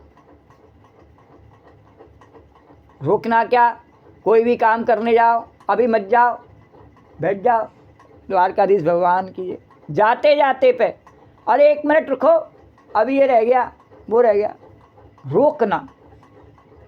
बोलो द्वारकाधीश भगवान की जय। और यदि वो वास्तव में कहीं संसार को छोड़ने जाने वाला हो तो फिर राधे राधे है ही है। तो श्री कृष्ण बोले गोपियों, तुम तो अपने अस्त्र शस्त्र का प्रयोग रोज रोज करती थी, हमने जरा सा तुमसे सीख कर आज क्या कह दिया कि लौट जाओ। गोपी तो विकल हो गई, और भगवान ने इन्हीं तीनों अस्त्रों का प्रयोग गोपियों पर कर दिया। भगवान कह रहे बता दे गोपी बता। बोले क्या प्रयोग कर दिया कि भगवान ने कहा दुर्लभ, बोले तुम दुर्लभ नहीं हो, मैं दुर्लभ हूँ। बोले द्वारकाधीश भगवान कीजिए। और तुम टेढ़ी नहीं हो, तुमसे ज़्यादा टेढ़ा मैं हूँ, और तुम पे कुछ रोकना नहीं आता है, मैं जैसे चाहूँ उसे रोक दूँ। बोलो द्वारकाधीश भगवान कीजिए। तो तीनों हथियारों का प्रयोग भगवान ने कर दिया। तो भगवान ने कहा तुमसे ही सीख करके आज कह दिया कि लौट जाओ, और गोपी तो विकल हो गई। इशारों इशारों में दिल लेने वाले, गोपी कह रही भगवान से, इशारों इशारों में दिल लेने वाले, बताए हुनर तूने सीखा कहाँ से। तो भगवान ने भी कह दिया निगाहों निगाहों में जादू चलाना, निगाहों निगाहों में जादू चलाना, मेरी जान सीखा है तुमने जहाँ से। तो तुम उस्ताद हो, हम शागिर्द हैं। गोपियों ने कहा महाराज तुम, भगवान ने कहा कि नहीं नहीं तुम उस्ताद हो, हम शागिर्द हैं, तुम हमारी गुरु हो, हम चेले हैं। तो श्रृंगार शास्त्र में स्त्रियों का गुरु पद में ही अभिषेक किया हुआ है। बोले श्रृंगार रस की बात होनी तो स्त्रियों के आदेश पर ही पुरुष चलता है। तो कितनी विद्या ऐसी होती हैं जो यही सिखा सकती हैं, दूसरा कोई नहीं सिखा सकता। बोलो द्वारकाधीश भगवान की जय। तो आप लोग कहोगे कि आश्चर्य, लेकिन हमको तो शौक था शास्त्र के स्वाध्याय का, तो हमने अपनी जान में अपनी आर्य ऋषि महर्षियों की जो शास्त्र है उनको करीब करीब बाँच लिया अपनी जानकारी में। तो सब ऐसा नहीं, तो सब गुरु से स्वाध्याय किया, पर बाँच लिया सब। ऋग्वेद, यजुर्वेद, सामवेद, अथर्ववेद, किसी का सायण भाष्य और किसी का अन्य भाष्य। तो मैंने काम शास्त्र भी बाँच लिया, क्योंकि वे भी तो विचित्र ऋषि हैं ना। या खंडानंद जी कह रहे कि मैंने कोई भी ऐसा पुराण शास्त्र छोड़ा नहीं जो नहीं बाँचा हो। बोलो द्वारकाधीश भगवान की जय। तो हमारे 4 पुरुषार्थों में, उन्होंने कहा मैंने काम शास्त्र का भी वाचन किया, तो हमारे 4 पुरुषार्थों में धर्म अर्थ काम मोक्ष, तो 4 पुरुषार्थों में एक पुरुषार्थ काम भी है। तो ये तो जब से हमारा शास्त्र केवल बाबा जी के हाथ में पड़ गया है और तब से उसमें वैराग्य की पुठ लग गई। बोलो द्वारकाधीश भगवान की जय। ये बैरागी वैष्णव, श्री वैष्णव, निम्मार्की वैष्णव, सन्यासी, उदासी ये शास्त्र को पढ़ें तो यही बताएं कि मोक्ष ही परम पुरुषार्थ है और उनके लिए वैराग्य करना और भोग छोड़ना, ये करना और ये करना। तो ये शास्त्र एक पक्ष में पड़ गया है, बोले एक ही पक्ष को लेके पड़ गया मोक्ष। तो आपको मैं बिल्कुल ईमानदारी के साथ बतलाता हूँ कि शास्त्र में धर्म, अर्थ, काम, मोक्ष इन चारों पुरुषार्थों का वर्णन है। तो मनुष्य का जीवन धर्म, अर्थ, काम के समन्वय से चलता है।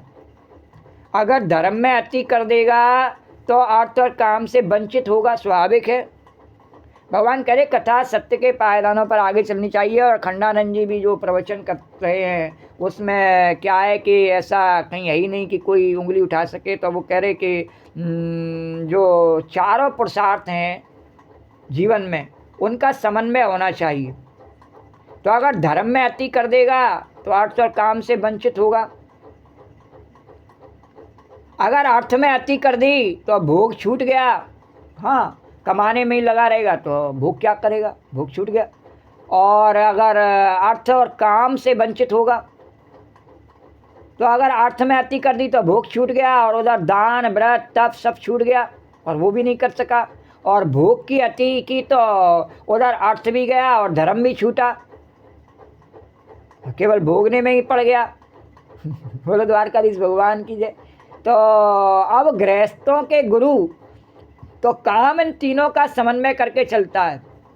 काम जो है वो इन तीनों का समन्वय करके चलता है। काम का क्या है कि काम के लालच से, बोलो द्वारकाधीश भगवान को भगवान करे कथा को सत्य के पायदान पर आगे बढ़ाना गोपी। तो सत्य के पायदान पर क्या है कि काम जो है नहीं कन्हैया वो आपकी प्रेरणा से बता रही हूँ, काम इन सब में मुख्य है। क्यों? क्योंकि काम के लालच से ही धर्म करता है व्यक्ति, काम के लालच से ही अर्थ कमाता है व्यक्ति। क्यों? कामना पूरी का धर्म किस लिए करता है, मेरी ये कामना पूरी हो जावे। और पैसा भी किस लिए कमाता है, मेरी ये कामना पूरी हो जावे। और मोक्ष जो है वो भी एक कामना ही है, इसलिए काम से तीनों जुड़े हुए हैं। और यदि काम नहीं है तो इन तीनों की भी गोपी की, जैसे गोपी ने कह दिया नहीं मेरे को धर्म नहीं चाहिए, अर्थ नहीं चाहिए और मोक्ष भी नहीं चाहिए, कुछ नहीं चाहिए। क्यों? क्यों नहीं चाहिए? क्योंकि भगवान ने पहले ही रासलीला में से काम को भगाया, बोले तू भाग जा। तो द्वारकाधीश भगवान की जय। तो उसको नहीं चाहिए। लेकिन संसार में ये काम के माध्यम से ही तीनों जुड़े हुए हैं। काम नहीं है तो इन तीनों की भी कोई आवश्यकता नहीं है, वो तो मुक्त है ही है। फिर मुक्ति में क्या संशय रह गया, बोलो द्वारकाधीश भगवान। तो अगर धर्म में अति कर देगा तो काम, अर्थ और काम से वंचित। अगर अर्थ में अति कर दी तो भोग छूट गया और अर्थ भी गया और धर्म भी छूटा। तो यह जीवन तो है वह धर्म, अर्थ, काम इन तीनों का समन्वय करके चलता है। अब गृहस्थों के गुरु बहुत करके बाबा जी लोग हैं। हाँ देखो बड़ी एक विडम्बना है। बोले हम तो गृहस्थी हैं, हमारे गुरु कौन है? बोले तटीय स्थान वाले महाराज बाबा जी। बोले वो क्यों है तुम्हारे गुरु? तो गृहस्थों के गुरु बहुत करके बाबा जी लोग हैं। और बाबा जियों के संस्कार ज़्यादा करके वैराग्य का, त्याग का होता है। बोले उनके संस्कार तो वैराग्य त्याग के हैं। तो वे तो यही बताएंगे कि भोग छोड़ो, यह धन छोड़ो और फलाना करो, ये सुख है, ये सुख नहीं है। और महाराज तो ऐसे ही उपदेश करते हैं सबको, क्योंकि उनके आचरण में ही वही है और उनकी वाणी में भी वही है, उनके मन में भी वही है। मन, वचन, कर्म से वो भगवान के वैराग्य पूर्ण उपासना में संलग्न है और वही उपदेश कर रहे हैं भगवान के। तो शास्त्र का जो परम तात्पर्य है वह मनुष्य के जीवन को एकांगी बनाने में नहीं है। किंतु इस संसार में ऐसा नहीं चलता है। बोले द्वारकाधीश भगवान ने कहा नहीं नहीं, मैंने जो संसार बनाया है इसमें माया का आवेश इसीलिए रखा है कि अगर एक तरह का ही हो, सब बैरागी हो जाए, तो मेरे को अपनी सृष्टि को बनाने का जो श्रेय है वो देवेगा कौन? बैरागी मुझे वो काय को श्रेय देवेगा? बोले मेरे को श्रेय तो वही देवेगा जो संसार में फंसा हुआ है, तो भगवान ने कहा मेरे को इसे फंसाने के लिए कामना का लालच बनाना पड़ता है। तो शास्त्र का जो परम तात्पर्य है, तो इसलिए शास्त्र में कहा जाता है कि ये करोगे तो ये मिलेगा, ये करोगे तो ये मिलेगा। तो मनुष्य के जीवन को एकांगी बनाने का नहीं है। बोले वो उसका कार्य ऐसा नहीं है कि केवल सब बैरागी हो जाए, बोले हो भी नहीं सकते हैं। तो क्या करना चाहिए कि धन भी कमाना चाहिए, भोग भी करना चाहिए, धर्म भी करना चाहिए, पर चित्त जब वैराग्यवान हो, जब चित्त शुद्ध होवे, तब पर ब्रह्म परमात्मा की जिज्ञासा होवे, तो वेदांत का स्वाध्याय भी करना चाहिए। बोलो द्वारकाधीश भगवान की जय। और जब परमेश्वर से प्रीति जुड़े तो भक्ति भी करनी चाहिए। तो अपने घर द्वार का, परिवार का, धर्म संस्कृति का सत्यानाश करने का कहीं उल्लेख नहीं है। बोलो द्वारकाधीश भगवान की जय। अपने आचरण खराब कर ले, अपने घर के लोगों के आचरण खराब कर ले वे, और जैसे मन चाहे वैसे ही जीवे, अघोरी बन जावे, ऐसा ढोंग करने की आवश्यकता नहीं है किसी को। क्योंकि जीवन को जिस प्रकार से भगवान ने बनावी, पहले ही शुरुआत में बताया नहीं, भगवान ने कहा है कि बर्तन मांजने, भगवान ने कहा है नहीं इस समय अर्थ कमाना है, भगवान ने कहा नहीं इस समय धर्म करना है, भगवान ने कहा इस समय कामना को पूरा करना है तो कामना को पूरा करना है, और भगवान ने कहा नहीं अब वो समय पूरा हो गया, अब तेरी मोक्ष हो गई, बोले छुट्टी तो छुट्टी। तो जैसे भगवान की मर्जी है, जैसा उसने हमारा हिसाब बनाया है, वैसे ही हमको चलना है। और हम भगवान की बात को नकार करके, भगवान ने कहा जैसे विभीषण गया भगवान की शरण में, तो भगवान से बोला मेरे को भक्ति दे दो, देव शरण से मन भावनी। तो भगवान ने कहा नहीं अभी मेरी आज्ञा है तू लंकेश बन जा। बोलो द्वारकाधीश भगवान की जय, बन जा। तो इस प्रकार से भगवान की आज्ञा, जो शास्त्र की आज्ञा है वो यही है, लेकिन उसमें आसक्त नहीं होना है। धर्म में आसक्त नहीं होना है, काम में आसक्त नहीं होना है, अर्थ में आसक्त नहीं होना है, और मुक्ति के लिए भी आसक्त नहीं होना है, मोक्ष में भी आसक्त नहीं होना है। तो आसक्त कहाँ होना है? तो प्रारंभ में ही कथा में बताया कि आसक्त होना है भगवान में, उनकी शरणागति में, उनकी भक्ति में, उनकी कथाओं में, उनके गुणगान में, वहाँ आसक्त होना है। तो अब समूचे शास्त्र को ध्यान में रखकर ये बात बोल रहे हैं कि धर्म पुरुषार्थ दो तरह का है, एक तो भौतिक सुख के लिए और एक आदि दैविक सुख के लिए। हाँ, दो प्रकार का हम सुख चाहते हैं संसार में। क्या एक तो मरने के बाद स्वर्ग मिले, यहाँ से भी पहले हम क्या चाहते हैं कि हमें मरने के बाद स्वर्ग मिले, और चाहे मिले या नहीं मिले, जितने भी मर जाते हैं सबके आगे हम लिख देते हैं स्वर्गवासी, स्वर्गीय, और बढ़ा चढ़ा के भी लिखते हैं बहुत से लोग तो गोलोकवासी, कैलाशवासी इस प्रकार से। बोले भले नरक में जाना पड़े पर नरकवासी कोई नहीं लिखता। बोले द्वारकाधीश भगवान की क्यों नहीं लिखता है? क्योंकि नरक का अनुभव तो उससे यहीं इसी धरती पर ही हो जाता है, अलग से क्या लिखेगा रे। तो एक तो भौतिक सुख के लिए और एक आदिदैविक सुख के लिए। तो मरने के बाद स्वर्ग मिले और इसके लिए, और जीवन में हम सुखी रहें इसके लिए। और जीवन में सुखी रहें इसके दो विभाग हैं। क्या कि एक तो वासना पूरी करके सुखी हो में, तो सुखी होने के जीवन में दो प्रकार बताए। तो एक तो भोगवादी संस्कृति है, वो कहती है कि किसी भी प्रकार से और वासनाओं को, अपनी इच्छाओं को पूरी करो, अगर इच्छा पूरी नहीं की तो मनुष्य बनने का क्या लाभ है, पशु ही रहे निरे। बोले द्वारकाधीश। तो एक तो सुखी रहने के लिए ये रास्ता है, और दूसरा निर्वासन होकर सुखी हो में, बोले वासनाओं का त्याग कर दें, त्याग के मार्ग पर चले, जैसे महावीर स्वामी, महात्मा बुद्ध इस प्रकार से चले, दत्तात्रेय भगवान। तो इस प्रकार से सुखी हो में, कपिल भगवान इस प्रकार से सुखी हो में। तो धर्म दोनों में मदद करता है। तो दोनों प्रकार के कार्यों को वेद में स्वीकृति है। आप अगर अपनी वासना को पूर्ति करना चाहते हैं तो उसके लिए अनेकों अनुष्ठान हैं, और निर्वासन होना चाहते हैं तो वेदांत में उसका ज्ञान है ही है। तो ये जो वासना निवारण करने का मार्ग है उसको अंतःकरण की शुद्धि कहते हैं। तो जब वासना की निवृत्ति होती है तो मोक्ष मार्ग में गति होती है।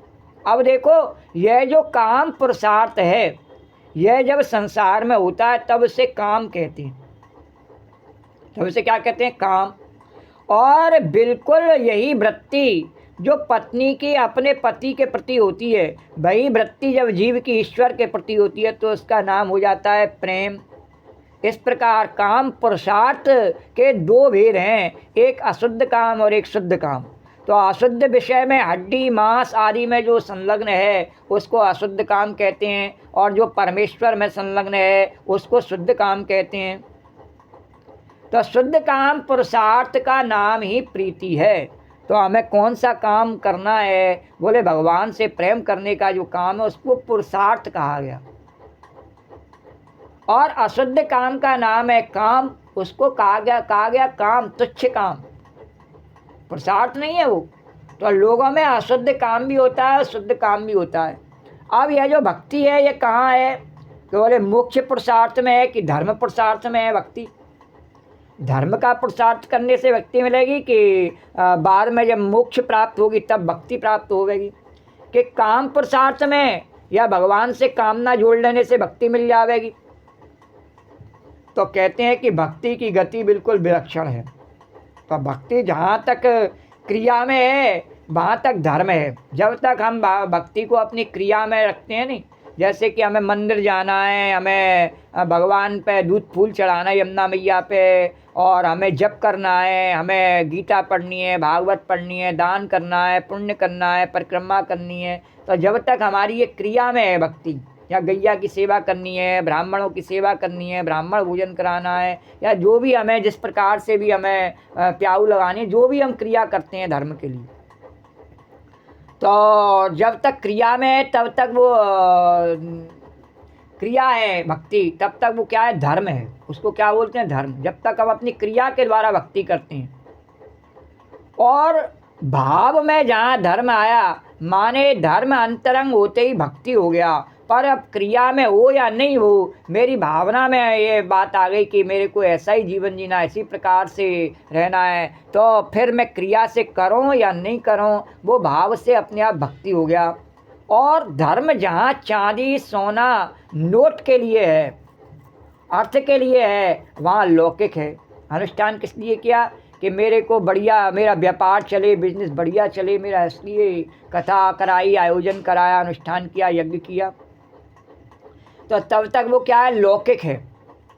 और जहाँ भगवान अर्थ हो गए कि मेरे को तो परम अर्थ मेरा क्या है? हमारो धन राधा श्री राधा श्री राधा, तो वहाँ धर्म परमार्थ हो गया। इसी प्रकार काम स्त्री पुरुष आदि के संबंध से जहाँ तक है वहाँ तक काम है, और जहाँ काम भगवान से जुड़ा नहीं वहाँ प्रेम हो गया। तो नारायण इनकी गति जो है वह बड़ी विलक्षण है।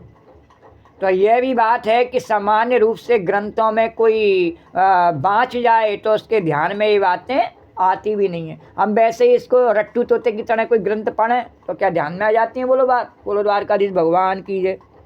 जब तक हम उससे आत्मसात नहीं हो जाएं, जब तक हम अर्जुन की तरह बैठ करके और भगवान से भगवान की शरणागति को प्राप्त करके और भगवान की मुखार बिंद से झरने वाले इस अमृत की वर्षा में अपने आप को नहलाना नहीं चाहें, डुबाना नहीं चाहें, निमग्न होना उसमें नहीं चाहें, शराबूर होना नहीं चाहें, और तब तक कैसे बात बने? तब तक हम चाहे 18 अध्याय पढ़ लें गीता के, चाहे भागवत के 50 अध्याय पढ़ लें, कोई लाभ नहीं उससे। भले एक श्लोक पढ़ें, एक श्लोक हमारे अंतस में बैठ जाना चाहिए, एक अक्षर पढ़ें, एक शब्द पढ़ें, तो देखो भगवान गोपियों की प्रीति को अपनी ओर खींच रहे हैं। ये काम पुरुषार्थ में भी बड़े निपुण हैं, युद्ध नीति के ज्ञाता हैं, गणतंत्र के, यदुवंशियों के गणतंत्र के और कौरवों के गणतंत्र के नेता हैं। लोकतंत्र नहीं, गणतंत्र के। लोकतंत्र में तो सार्वजनिक वोट पड़ता है और गणतंत्र में वर्ग विशेष का ही वोट पड़ता है। तो राजनीति, काम नीति, अर्थनीति, धर्म नीति और मोक्ष नीति में निपुण है भगवान श्री कृष्ण। तो उनकी निपुणता देखो। प्राश्या पहले गोपियों के दिल में जो बात छिपी हुई थी वह सब उन्होंने उगलवा ली, और उगलवाने के बाद हंसने लग गए कि रोज़ रोज़ तो गोपियों तुम करती थी वासना उल्टी चाल, और हमने कहा अरे गोपी सुन हमसे बात कर, तो बोलती है जाओ जाओ हम भला तुम्हारे सामने खड़ी हो सकती हैं क्या? तुम पर पुरुष हो, हटो। तो बोले गोपियों हट जाओ, पर पुरुष के सामने आकर क्यों खड़ी हुई हो? तो इसीलिए भगवान ने कहा मैंने भी कह दिया। जब पहले मैं तुम्हारे पीछे आता तो तुमने कहा कि अरे हमारा घूंघट खोलने के लिए आ रहा है, तो दूर हट जा, तुझे तो शर्म नहीं आती, हमारे को हटाया। तो अब तुम मेरे से मिलने आई, मैंने भी तुम्हारे से तुम्हारी चाल चली और तुमसे कह दिया लौट जाओ, मैं तो पर पुरुष हूँ, मेरे पास क्यों आई हो? तो मैंने तो तुम्हारी बात दोहराई तो रोने लग गई तुम। अब बोले कि आज के बाद बामता नहीं करना, हमारे से टेढ़ापन नहीं करना। बोले द्वारकाधीश भगवान की। अच्छा, दूसरी हंसी की बात क्या है? प्रहस्य। तो ये हाथ जो भगवान ने दिया है इसे संस्कृत में हस्त बोलते हैं, और हस्त माने जो दूसरे को हंसा दे उसका नाम हस्त है। तो हस्यते अनेना, तो हाथ से ऐसा इशारा कर दे, ऐसा काम कर दे कि आदमी हंस जाए। बोलो द्वारकाधीश भगवान की जय। तो यह हाथ भगवान ने हंसाने के लिए दिया है, रुलाने के लिए नहीं दिया है। तो हाथ से हमेशा ऐसा काम करते रहना चाहिए जिससे लोगों को सुख मिले और हंसी आवे। तो भगवान ने कहा हाय हाय गोपियों, आज तो बड़ा अनर्थ हो गया। क्या अनर्थ हुआ? अरे क्या अनर्थ हुआ ये कि हम तो बाल ब्रह्मचारी और असंग विभू और तटस्थ, पर तुम लोगों ने रो रो कर सब नष्ट कर दिया। अब हमारी असंगता भी तुम्हारे लिए आज छूटी। अब पर स्त्री का स्पर्श करना पड़ेगा, नाचना पड़ेगा, तुम्हारे साथ गाना पड़ेगा, तुम्हारे साथ बजाना पड़ेगा। तो हमारी तो सब विशेषता और आज तुम लोगों ने चौपट कर दी। तो ये हंसी की एक बहुत बड़ी विशेषता है, तो उसको सब लोग नहीं समझते। तो यह क्या है कि हंसी का जो आलम्बन होता है वह हमेशा मूर्ख बनाया जाता है। तो किसी को मूर्ख बनाए बिना हंसी कैसे करोगे? तो हास्य रस में बड़ा दोष है कि उसमें एक आदमी बेवकूफ़ सिद्ध हो जाता है। तो सबसे बड़ी बुद्धिमत्ता की बात हास्य रस में क्या है कि सामने वाले को अनुभव न होने पावे कि हमको ये बेवकूफ़ बना रहे हैं। बोलो द्वारकाधीश भगवान की जय। कन्हैया कह रहे गोपी मेरी विशेषता बता। संसार के लोग जब किसी को मूर्ख बनाते नहीं तो आज नहीं कल उसकी समझ में आ ही जाता है, पर भगवान पूरे जीवन हमें मूर्ख बनाते रहते हैं अपनी माया के माध्यम से, और हमारी समझ में नहीं आता है, नहीं आता है, नहीं आता। बोलो द्वारकाधीश भगवान की जय, जमुना मैया की जय। बोले मेरा हास्य रस बता, मेरा जादू बता जरा। तो यह काव्य की बात है, साहित्य की रीति है कि हास्य रस का आलम्बन जब बनाओ तो अपने को ही बनाओ। ऐसे मत कहो कि तुम बड़े मोटे हो, ये देखो क्या हाथी आ रहा है, ऐसे मत बोलो। यह बोलो कि हम कैसे हाथी सरीखे हैं, ऐसे हंसाओ। माने हास्य रस का आलम्बन स्वयं अपने को बनाकर जब हंसाओगे तब यह निर्दोष हास्य रस होगा, और जहाँ दूसरे की हंसी उड़ाओगे वहाँ ये हास्य रस आगे चलकर झगड़े का कारण बन जाएगा। तो इसीलिए भगवान कह रहे ऐसा मत कहो किसी को कि तुम गोपी हो, तुम स्त्री हो, भगवान की लौंडी हो, बांधी हो। नहीं, अपने आप को कहो कि मैं स्त्री हूँ, मैं भगवान की गोपी हूँ, मैं भगवान की लौंडी हूँ, मैं बांधी हूँ। बोलो द्वारकाधीश भगवान की जय। तभी तो हास्य रस है, और दूसरे को कहा जाए और दूसरे पर व्यंग किया जाए और फिर हास्य रस उत्पन्न किया जाए, वो हास्य रस नहीं है। बोलो द्वारकाधीश भगवान की जय। तो उसके लिए व्यक्ति में अपन में साहस होना चाहिए। तो वहाँ यह हास्य रस आगे चलकर नहीं तो झगड़े का कारण बनता है। हम दूसरे पर इंगित करके करते हैं नहीं तो हमेशा झगड़े का कारण बनता है। हम पे आता ही नहीं है, हास्य रस भी नहीं आता है हम पे। बनते बड़े होशियार हैं। तो हंसी उड़ाओ तो सबसे पहले अपनी उड़ाओ। सूरदास जी कहते हैं मौसम कौन कुटिल कल खामी, हो पतितन में नामी। मेरे बराबर कोई पतित है ही नहीं, सबसे बड़ा पतित मैं ही हूँ। तो दूसरे की हंसी उड़ाने में झगड़े का डर, झगड़ा होने का डर रहता है। तो झगड़े की जड़ हंसी, ज्वर की जड़ खांसी। हंसी लड़ाई का घर है और खांसी सब रोगों की जड़ है। तो भगवान ने गोपियों की हंसी नहीं उड़ाई, अपनी हंसी उड़ा कर कहा देखो मैं तुम लोगों के चक्कर में पड़ गया।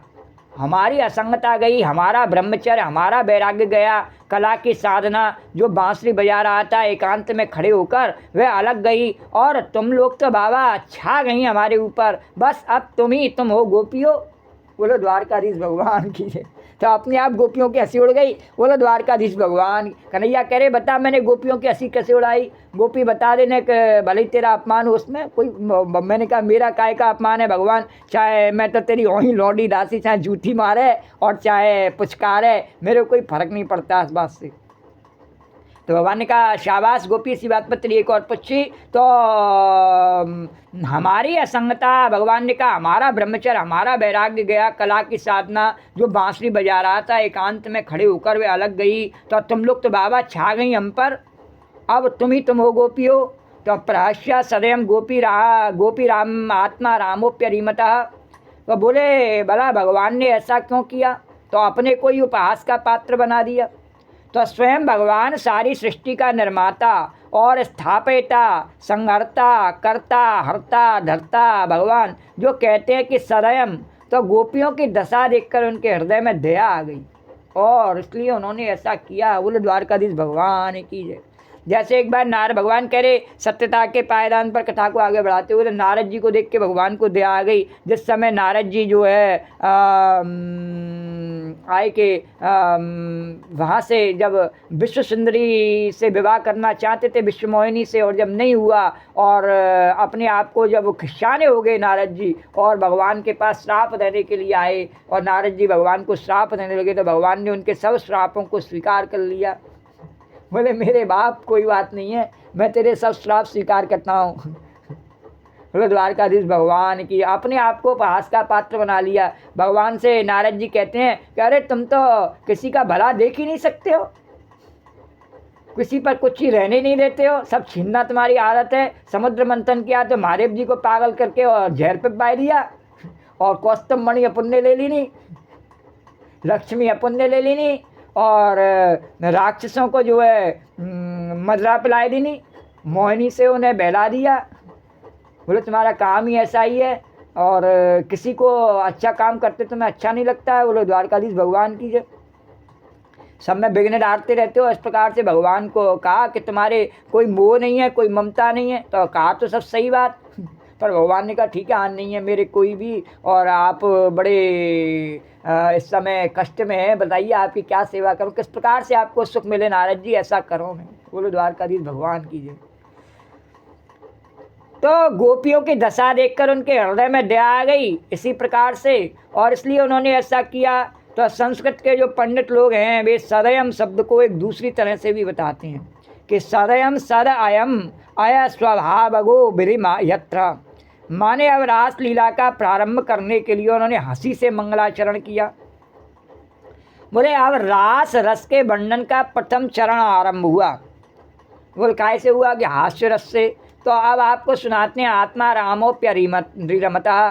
तो भगवान कैसे बोले आत्मा राम, भगवान का यहाँ नाम क्या दिया गोपियों ने, कृष्ण नहीं कहा, बोले आत्मा राम। क्यों, इस रासलीला में ये पुष्टि करी गई है पहले ही कि कौन है भगवान, जो सबकी आत्माओं में रमण करने वाले राम हैं। बोलो द्वारकाधीश भगवान की है। तो आत्मा रामा आत्मनि रमते इति अथवा आत्मनि आरमते इति, अपने आत्मा में जो रमण करे अथवा पूर्ण रूप से रमण करे उसका नाम आत्मा राम है। तो अब देखो आदमी कहाँ रहता है कि अपने भीतर रमता है और अपने से बाहर रमता है। तुम्हारा आराम कहाँ है, तो किसी किसी का आराम होता है साथ में लेकर बाजार घूमने में। बोले हमें आराम किस में मिलता है कि अपने मित्र के साथ, अपनी सहेली के साथ और गलवैयाँ डाल करके बाजार घूमते हैं तो हमें बड़ा आनंद आता है, वो आराम मिलता है, उसमें हमें आराम मिलता है। बोले बाजार शब्द भी संस्कृत का है तो ये बहुत अश्लील शब्द है। वर्तते जारो यत्र तद बाजारम, जहाँ जार के साथ बर्तन हो वह बाजार। बा बुद्धिम जारयति, जो बुद्धि को जीर्ण कर दे वह बाजार। ये संसार एक ऐसा ही बाजार है। बुद्धि जागरणम यत्र, जहाँ बुद्धि जारणम यत्र, जहाँ बुद्धि जल जाती है वह बाजार। किसी किसी का तो सारा आराम बाजार ही होता है। बोले बाजार में जाए बिना उसको चैन नहीं मिलता। तो अपने घर में तकलीफ़ होती है तब दूसरे के घर में बैठता है। और कुछ लोगों को अपने घर में अच्छा नहीं लगता, बोले दूसरे घर में बढ़िया सोफ़ा है, थोड़ी देर जाके बैठूंगा, उसका एलईडी टीवी दीवार पर लग रहा है, उसको देखूंगा तो बड़ा मज़ा आवेगा। बोले द्वारकाधीश भगवान की। और बीच बीच में उसकी पत्नी मेरे लिए, मैं कहूँगा भाभी जी ज़रा चाय ले आना, ज़रा नमकीन ले आना, तो बीच बीच में बेचारी शर्म के मारे लाती रहेगी तो मेरा काम चलता रहेगा। बोलो द्वारकाधीश भगवान की जय। जो दूसरे घर में जाके बैठूंगा, तो जब दूसरे घर में बैठता है, नहीं तो अपने घर में क्यों ना बैठे। तो किसी का मज़ा मिठाई में है, गुलाब जामुन खा रहे हैं भाई, बड़ा मज़ा आया। और किसी को तो भगवान करे ना सत्यता के पायदान पर आगे बढ़ाती रहे गोपी कथा को। तो सत्यता के संपुट उसमें क्या है कि किसी को तो मिठाई खाने में मज़ा आता है, लेकिन बहुत से लोग तो नदीरे होते हैं, उनको मिठाई दिखाने में और बार बार उनका नाम दूसरों को सुनाने में बड़ा मज़ा आता है। बोलो द्वारकाधीश भगवान की। और हमारी जैसी गोपी है नहीं, उसको खिलाने में मज़ा आता है। और खिलाने में भी आदमी की तो छोड़ो, बंदर कुत्तों गैयाओं को खिलाने में बहुत मज़ा आता है। बोलो द्वारकाधीश भगवान की। तो किसी किसी का सारा आराम बाजार में है, अपने घर में तकलीफ़ होती है, एक दूसरे घर में बैठता है, नहीं तो अपने घर में क्यों बैठे। किसी का मज़ा मिठाई में, गुलाब जामुन खा रहे हैं भाई, बड़ा मज़ा आया। नमकीन में भाई बड़ा मज़ा आया। क्या जोर के चटपटे चिप्स बने हैं, जोर गरम बहुत जोर की। तो ये देखो तुम्हारा मज़ा कहाँ है, खाने में है कि पीने में है कि पहनने में है कि सोसाइटी में है कि दुकान में है, तुम्हारा मज़ा है कहाँ। बोलो द्वारकाधीश भगवान की है। तो जहाँ जिसको मज़ा आता है उसमें उसको श्रम नहीं होता है। जैसे गोपी को कथा करने में मज़ा आता है, कोई श्रम नहीं होता है। और वैसे अगर किसी से लड़ना पड़े, हल्ला करना पड़े, नहीं तो मेरा ब्लड प्रेशर लो हो जाता है, मुझ पर बोला नहीं जाता, रोने लगती हूँ। बोलो द्वारकाधीश भगवान की है। और कथा करनी हो तो मुझे कोई परेशानी नहीं है, भजन गाना हो कोई परेशानी नहीं है। द्वारकाधीश भगवान की जय। फिर मुझे सोने की, खाने की, पीने की कोई चिंता नहीं है। तो महात्मा लोगों को आत्माराम बोलते हैं। तो अपने में आरमण है, जिसका आत्मा नहीं, आरामो आरमणम यश्य। और किस में रमता है, बोले अपने आप में। ये जो अपने आप का जो आनंद है ये बड़ा महंगा है। बोले बाहर का तो आनंद किसी न किसी कीमत पे मिल भी सकता है थोड़ी देर के लिए, लेकिन ये अपना भीतर का आनंद तो हमेशा वाला है नहीं, इसलिए भगवान ने इसकी कीमत थोड़ी ज़्यादा बनाई है। बोले क्या, अपने आप को ही देना पड़ता है तभी ये आनंद मिलता है। बोले हम अपने आप को दे देंगे तो आनंद हमें कैसे मिलेगा फिर। बोले द्वारकाधीश भगवान की जय। जब ना ये तुम्हें अभी रहस्य है, इसका पता तब लगेगा जब पहले भगवान ने कहा पहले अपने मन निकाल के मुझे दे दे, उसके बाद पता लगेगा। पहले कैसे पता लग जाए तेरे को, पहले दे तो दे मेरे को। फिर जब मन नहीं रहेगा तेरे पास तब पता लगेगा आनंद कैसा है, पहले दे। भगवान ने कहा जो पहले मेरे को मन दे नहीं सकता है वो मेरे से आनंद ले नहीं सकता है। बोलो द्वारकाधीश भगवान की जय। तो महात्मा लोगों को आत्माराम बोलते हैं। तो यस्त्वा मृतरेवा स्याता आत्मा मृतश्च मानवा और आत्मन्यैव च संतुष्ट तस्य कार्य न विद्यते। अब श्री कृष्ण कैसे बोलते हैं, बोले आत्माराम अपने आप में रमते हैं। अरे सबसे मिलिए, सबसे जुलिए। भगवान ने कहा मैं कैसा हूँ गोपियों कि मेरा काम क्या है कि सबसे मिलिए, सबसे जुलिए, सबका लीजिए नाम और हाँ जी करते रहिए, बैठिए अपने ठाम। रहता अपने द्वारकाधीश में मंदिर में ही हूँ। और कोई भी आवे तो सबसे मिलता हूँ। फलाना आया, अरे आज तो बड़े दिन में आया रे दर्शन करने।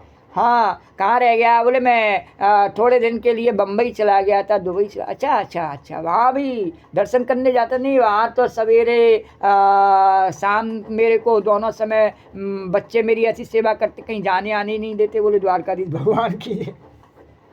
तो भगवान ने कहा सबसे मिलिए, सबसे जुड़िए और सबका लीजिए नाम और हाँ जी करते रहिए, बैठिए अपने ठाम। तो कृष्ण असंग पुरुष हैं, आत्मा राम है। तो भगवान ने कहा जो मेरे से दोस्ती करता है ना उसको भी मैं ऐसा ही बना देता हूँ, फिर संसार उससे जलता रहे तो भले जलता रहे। तो और दूसरा अभिप्राय फिर आपको सुनाते हैं। तो आत्मा राम का अभिप्राय देखो कि आत्मा रामोपी अरे रमता। श्री कृष्ण आत्मा राम है, फिर भी गोपियों को रमण कराते हैं। बोलो गोपियों से रमण करते हैं। तो ये इसका अर्थ नहीं है तो आत्मा रामो गोपीसु रमते ऐसा नहीं है। आत्मा रामोपि रमतः, अरि रमता माने रम या मासा, गोपियों को आनंद दिया। क्यों दिया? अभी पहले बताया नहीं कि गोपियों ने अपना मन दिया भगवान को, तो भगवान ने आनंद दिया उनको। तो गोपियों को रमण कराया, उनके सुख के लिए रमण करते हैं और रमते भी हों तो रहने दो। अब यहाँ भाव क्या है कि भाव यह है कि पहले यह वर्णन आया है कि आत्मा रामश्च मुनियो निर्गंथ्याप्युक्रमे कुर्वन्त्य है तो किम भक्तिम इत्थं भूत गुणो हरि। तो आत्मा राम महात्मा हैं और मननशील ध्यानी निर्ग्रंथ, पोथी पन्ना फेंक कर ग्रंथी रहे, चोटी की गांठ नहीं, जनेऊ की गांठ नहीं और नींव की गांठ नहीं, काम क्रोध लोभ की गांठ नहीं, अहम की गांठ नहीं, अविद्या की गांठ नहीं। और 18 अर्थ चैतन्य महाप्रभु ने निर्ग्रंथ पद के किए हैं इस प्रकार से। तो निर्ग्रंथ का अर्थ जैनियों ने भी किया हुआ है, जैनियों ने भी किया। निर्ग्रंथ माने जो ग्रंथ को मुख्य प्रमाण न माने, महात्मा को मुख्य प्रमाण माने। तो सिख तो ग्रंथ को ही मुख्य प्रमाण मानते हैं, गुरु ग्रंथ साहब को गुरु मानते हैं। और जैन मत में ग्रंथ को मुख्य प्रमाण नहीं माना जाता, महात्मा को मुख्य प्रमाण माना जाता है। वो महावीर स्वामी को मुख्य प्रमाण मानते हैं। तो निर्ग्रंथापि माने वेद रूप ग्रंथ को न मानने के कारण वे निर्ग्रंथ हैं। तो अब वो वेद को मानते नहीं, न सिख मानते और न जैनी मानते वेद को। तो वेद को न मानने के कारण से वो कौन हुए कि निर्ग्रंथ हो गए। और मुने माने मननशील हैं और आत्मा राम है, फिर भी कृष्ण से प्रेम करते हैं। बोलो द्वारकाधीश भगवान की जय। तो क्यों करते हैं? बोले इट्ठा भूता गुणो हरिर। उनकी आँखें कुछ ऐसी हैं, उनकी नाक कुछ ऐसी है, उनके होठ कुछ ऐसे हैं, उनकी चाल कुछ ऐसी है, बोलना कुछ ऐसा है, मुस्कान कुछ ऐसी है, हंसन कुछ ऐसी है कि उसको देखकर वे बोलते हैं कि अरे आँख बंद कर आत्माराम रहने से अच्छा तो यही है कि इस नंद के छोरे के पीछे पीछे घूमे। इसीलिए चाहे जैनी हो, चाहे बौद्ध हो, चाहे ईसाई हो, चाहे इस्लाम वाला हो, और सब हमारे कन्हैया के पीछे पीछे दौड़ते हैं। बोलो द्वारकाधीश भगवान की जय, जमुना मैया की जय। तो ललित किशोरी ने एक भाव प्रकट किया इस पर कि देखो री यह नंद का छोरा, अरे बरछी मारे जाता है, बरछी से तेरे छी चितवन से पैनी छुरी चलाता है, बरछी सी तेरे छी चितवन से पैनी छुरी चलाता है। क्या देखो और ये नंद का छोरा बरछी मारे जाता है और बरछी से तिरछी चितवन से और पैनी छुरी चलाता है। और फिर क्या करता है कि हमको घायल देख बेदर्दी मंद मंद मुस्काता है। अरे हमको घायल देख बेदर्दी मंद मंद मुस्काता है। और ललित किशोरी जखम जिगर पर, ललित किशोरी जखम जिगर पर नौनपुरी छिड़काता है, नौनपुरी छिड़काता है। बोलो द्वारकाधीश भगवान की जय। तो ये आत्माराम लोग कहते हैं कि आओ तौले कि ज़्यादा मज़ा आत्माराम में रहने में है कि ज़्यादा मज़ा इस गाय के चरवाहे के साथ घूमने में है।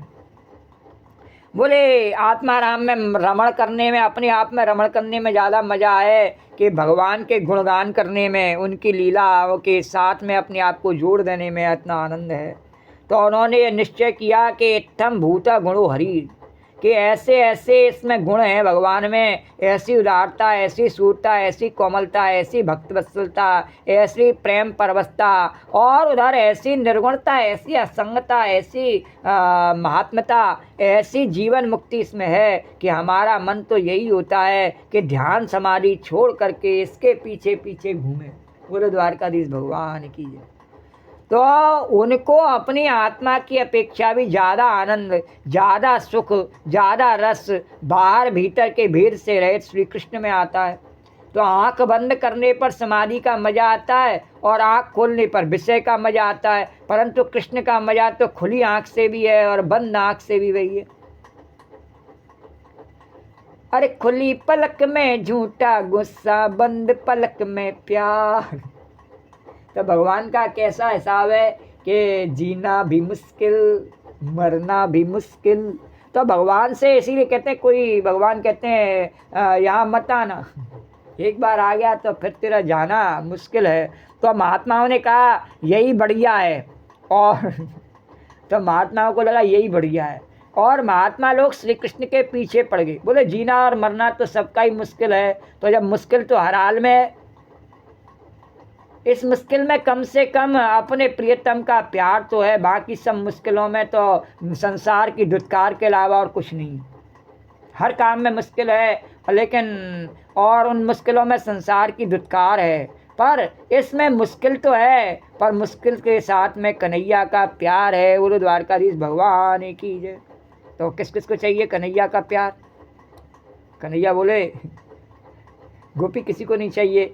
तो अब देखो यहाँ कृष्ण को ही आत्माराम बना दिया, आत्माराम्यो प्यरी रमत। अब उन्होंने विचार किया कि ज़्यादा मज़ा आँख बंद करने में कि ज़्यादा मज़ा इन गोपियों के साथ रास करने में। तो श्री कृष्ण को ऐसा लगा कि जो आनंद हमारे अंदर है, हम में है, उससे कुछ ज़्यादा आनंद गोपियों में है, जब तो हम पे हावी हो गई, छा गई। तो कैसे देखो, इसकी बात बताते हैं कि असल में भगवान भक्ति के अधीन है।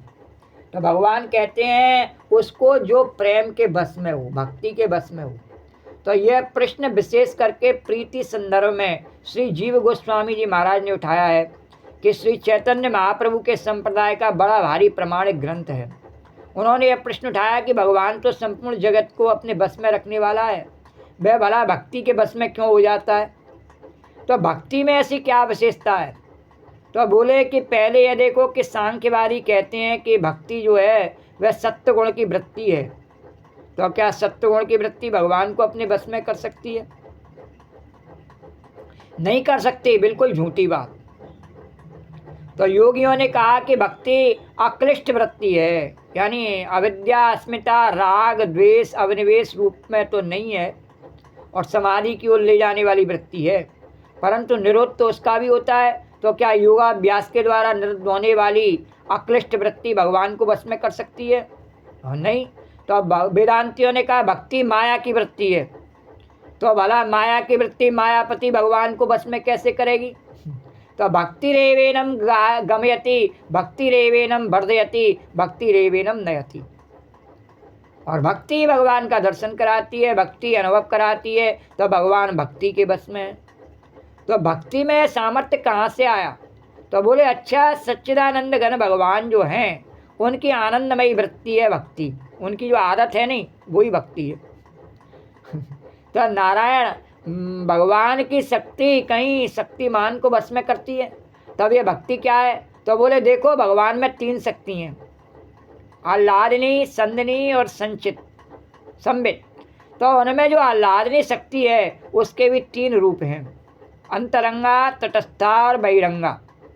तो संसार में जो विषय सुख मिलता है वह बहिरंगा सुख हो तो समाधि सुख है, वह तटस्था का सुख हो और वह तटस्था का सुख है, वहाँ साक्षी दृष्टा होकर सुख लेते हैं। और एक अंतरंगा है जो भगवान की स्वरूपभूत आवाज़ है। तो बोले क्या भगवान अपने स्वरूप के बस में हो जाते हैं? तो आदमी अपने बस में स्वयं कैसे हो जाए, अपने बस में स्वयं कैसे हो जावे? तो बोले नहीं नहीं, भगवान की स्वरूपभूतता आह्लादनी है, और उस आह्लादनी का भी जो सार सर्वस्व है उसको बोलते हैं राधा, और उसी के बस में है भगवान। तो भक्ति शब्द का जो मुख्य अर्थ है वह राधा। तो ऐसी भक्ति के बस में है भगवान, और माने राधा के बस में है भगवान।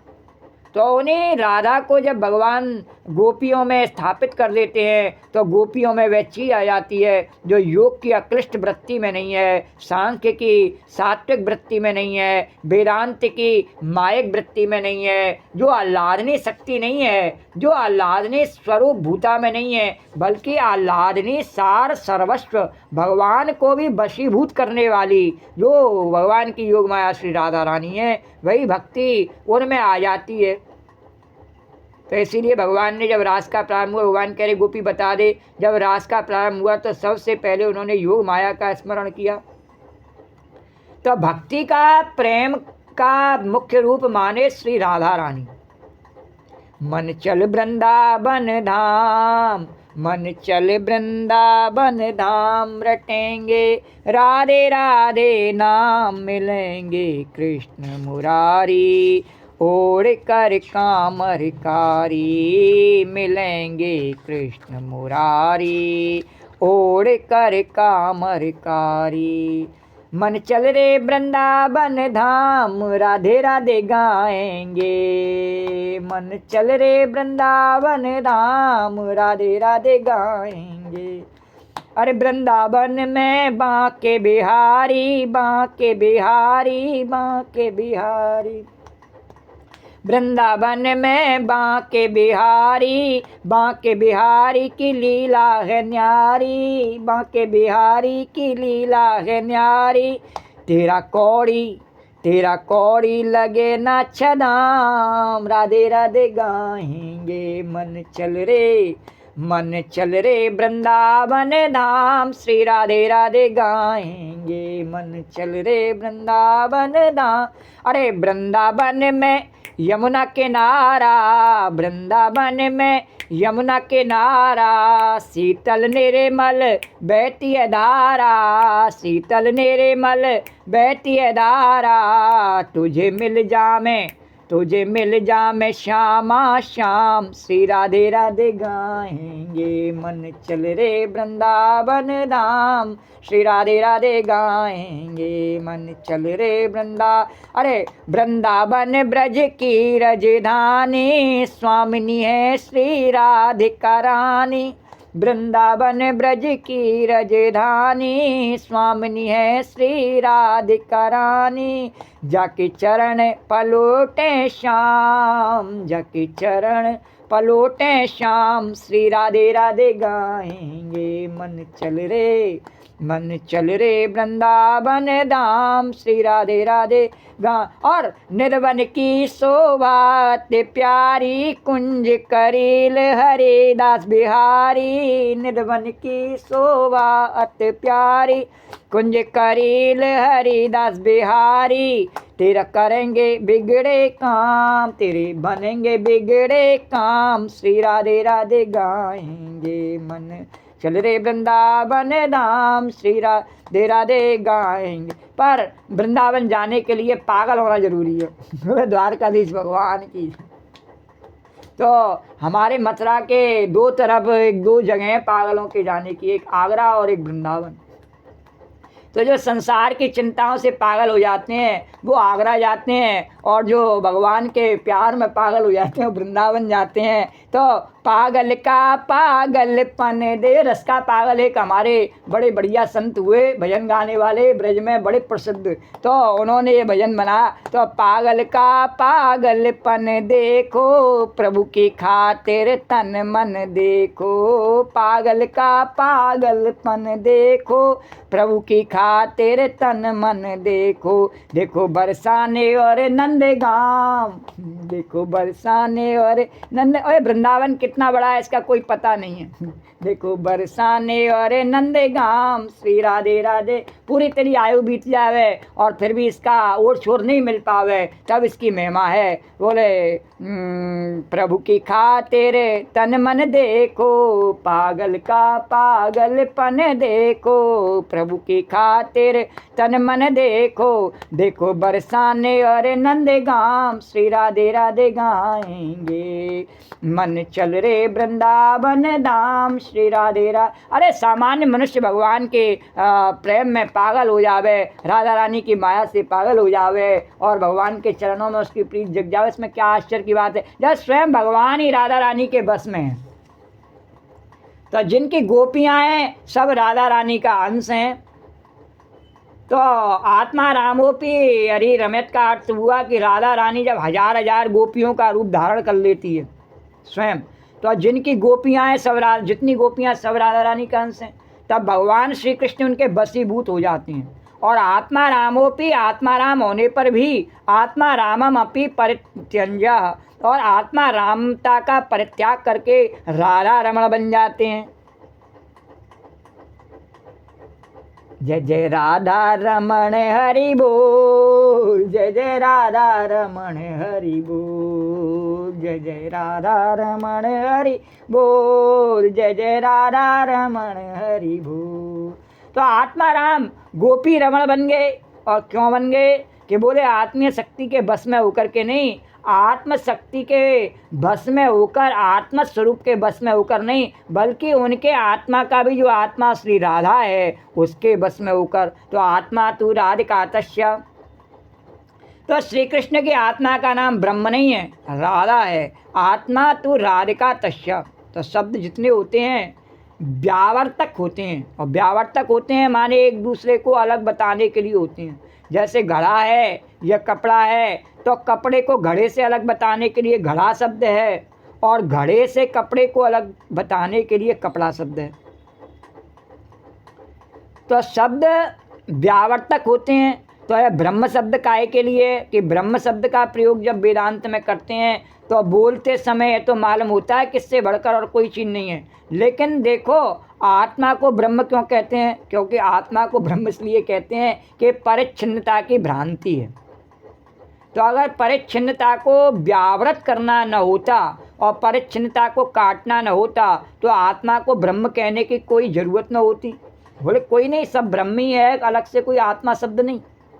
पर दो शब्द क्यों बनाए? क्यों? बोले कि भ्रांति को काटने के लिए ये दो शब्दों में उसका वर्णन किया। वास्तव में ये कहने की आवश्यकता नहीं कि आत्मा ही ब्रह्म है। जब है ही ब्रह्म तो आत्मा ही ब्रह्म, ये कहने का क्या मतलब हुआ? वह ब्रह्म है ही, दो है ही नहीं। तो अगर परिच्छिन्नता को व्यावृत करना न होता और परिच्छिन्नता को काटना न होता, ये माया की फांसी को, तो आत्मा को ब्रह्म कहने की कोई ज़रूरत नहीं। तो वह तो कल्पित परिच्छिन्नता को, ये जो हमें भ्रम हो गया है कि हम दो हैं, एक तू है एक मैं हूँ, मैं और माया, मैं और मेरी, मैं और तू और तेरा, मैं और मेरा, ये जो भ्रम हो गया है, इस परिच्छिन्नता को काटने के लिए कहा गया कि आत्मा में ब्रह्म है या आत्मा ब्रह्म है। तो कल्पित परिच्छिन्नता की व्यावृत्ति के लिए परमार्थ तत्व में कल्पित वृत्ति से ब्रह्म शब्द का प्रयोग किया जाता है। तो यदि श्री कृष्ण का आत्मा ब्रह्म है तो कृष्ण में परिच्छिन्नत्व की भ्रांति है। बोले यदि श्री कृष्ण का आत्मा ब्रह्म है तो क्या कृष्ण में परिच्छिन्नत्व की भ्रांति है? तो कृष्ण में भ्रांति तो क्या, भ्रांति का प्राग भाव भी नहीं है, कोई भ्रांति नहीं भगवान में।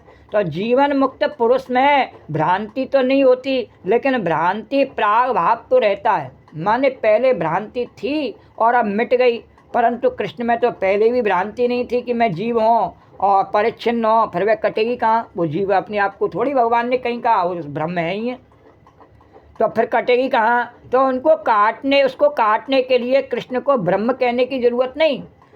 लेकिन महाराज श्री कृष्ण ने आत्मा रामोपी हरि रमता, गोपियों का इतना प्रेमोद्गार श्रवण करने के बाद अपनी तटस्थता का आग्रह नहीं रखा, असंगता का आग्रह नहीं रखा, आत्मा रामता का आग्रह नहीं रखा। उनको ऐसा नहीं लगा कि हम अपने आत्मा रामता से च्युत हो जाएंगे अगर गोपियों के साथ नृत्य करेंगे तो ऐसा नहीं लगा। तो आत्मा रामोपी हरि रमता, उन शुद्ध बुद्ध मुक्त भगवान श्री कृष्ण ने गोपियों के साथ विहार किया। बोलो द्वारकाधीश भगवान की जय।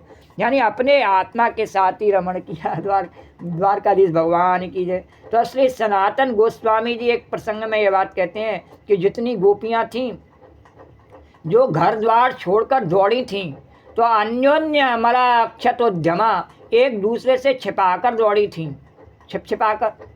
तो राधा रानी समझ गई कि ये सब इकट्ठी होंगी तो आपस में इनमें सद्भाव नहीं होगा, लड़ेंगी एक दूसरे से, सोतिया ढा हो जाएगा। वैसे ही ब्रज में तो तेरी मेरी और छाछ नेहरी करने की बहुत आदत है, तो इनमें सोतिया ढा हो जाएगा, बेमनस हो जाएगा, अभी जहाँ पे महासंग्राम हो जाएगा। तो वे आई नहीं, चुपचाप एक निकुंज में, नित्य निकुंज में बैठी रहीं। उन्होंने सोचा कि देखें कृष्ण हमको तो बड़ी जल्दी मना लेते हैं, उन सोतिया ढा से ग्रस्त गोपियों को कैसे मनाते हैं। इसलिए वह नित्य निकुंज में बैठकर तमाशा देख रही थीं कि कृष्ण इतनी गोपियों को एक साथ कैसे प्रसन्न करते हैं।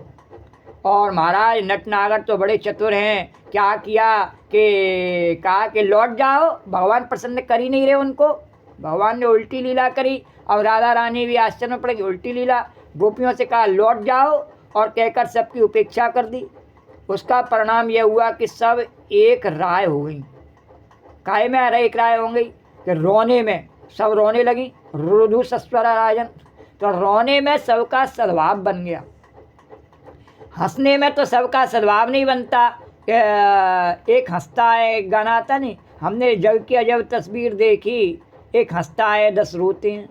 तो हंसने में नहीं बनता है सद्भाव, बोले रोने में बड़े आराम से बन जाता है। क्योंकि हंसने में ज़रूरी नहीं कि बाकी के लोग भी साथ दें, भले ही सब पे हंसना आता हो, लेकिन रोने में सब साथ देते हैं कि भले ही रोना ना आता हो। जब किसी के मरे पर शोक प्रकट करने जाते हैं, सभी हू करके रोने लगती हैं, बोलो द्वारकाधीश भगवान की जय, भले इसका कोई नहीं हो, तो रोने में साथ देती हैं। और कभी कभी तो ऐसा होता है कि रोने गई हों पड़ोसी के लिए, और अपने पति का, अपने बेटे का, अपने बाप का नाम लेकर के रो में, बोलो द्वारकाधीश भगवान, उसके लिए छाती कूटें, बोले हमें तो उसी की याद आ गई, बोले द्वारकाधीश भगवान की जय। तो रोने में एकता हो जाती है उसमें। तो भगवान ने तो बोले कि रोने में सबका सद्भाव बन गया और कृष्ण फंस गए। तो तब राधा रानी ने देखा कि अब सबका मन ठीक है, तो अब हम भी चलकर मिल जाएं। तो आकर झट श्री कृष्ण के बगल में खड़ी हो गई।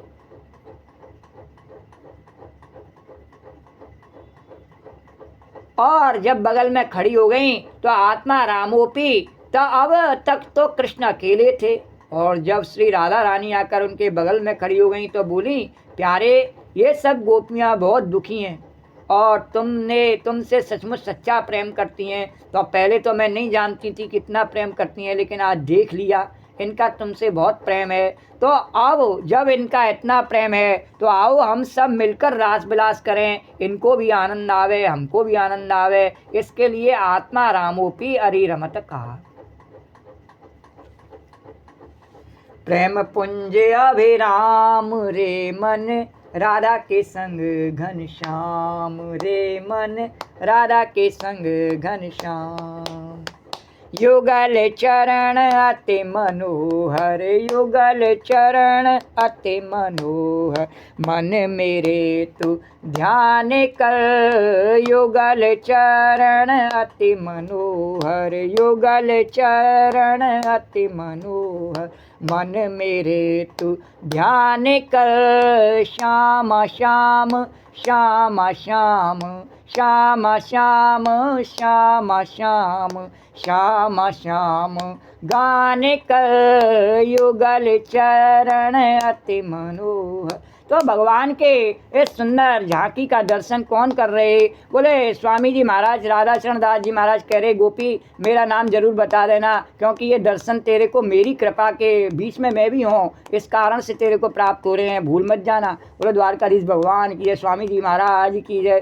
तो हमको भी आनंद आवे और इनको भी आनंद आवे, इसके लिए राधा रानी ने कहा कि जैसे गीता में भगवान ने कहा कि अजोपि सन्नब्ज आत्मा भूतानाम ईश्वरोपि सन, वैसे ही राधा रानी ने कहा आत्मा रामोपि राधया आलिंगतोपि।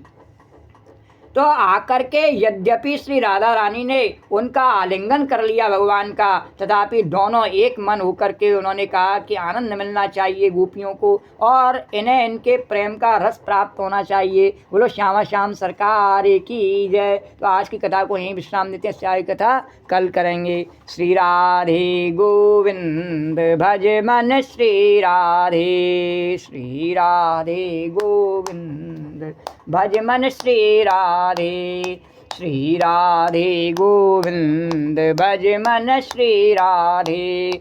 श्री राधे जय जय राधे, जय राधे जय श्री राधे, श्री राधे जय जय राधे, जय राधे जय श्री राधे। श्री राधे गोविंद भज मन श्री राधे, राधे राधे गोविंद गोविंद राधे राधे राधे गोविंद गोविंद राधे राधे राधे गोविंद गोविंद राधे राधे राधे गोविंद गोविंद राधे राधे राधे गोविंद गोविंद राधे श्री राधे गोविंद भज मन श्री राधे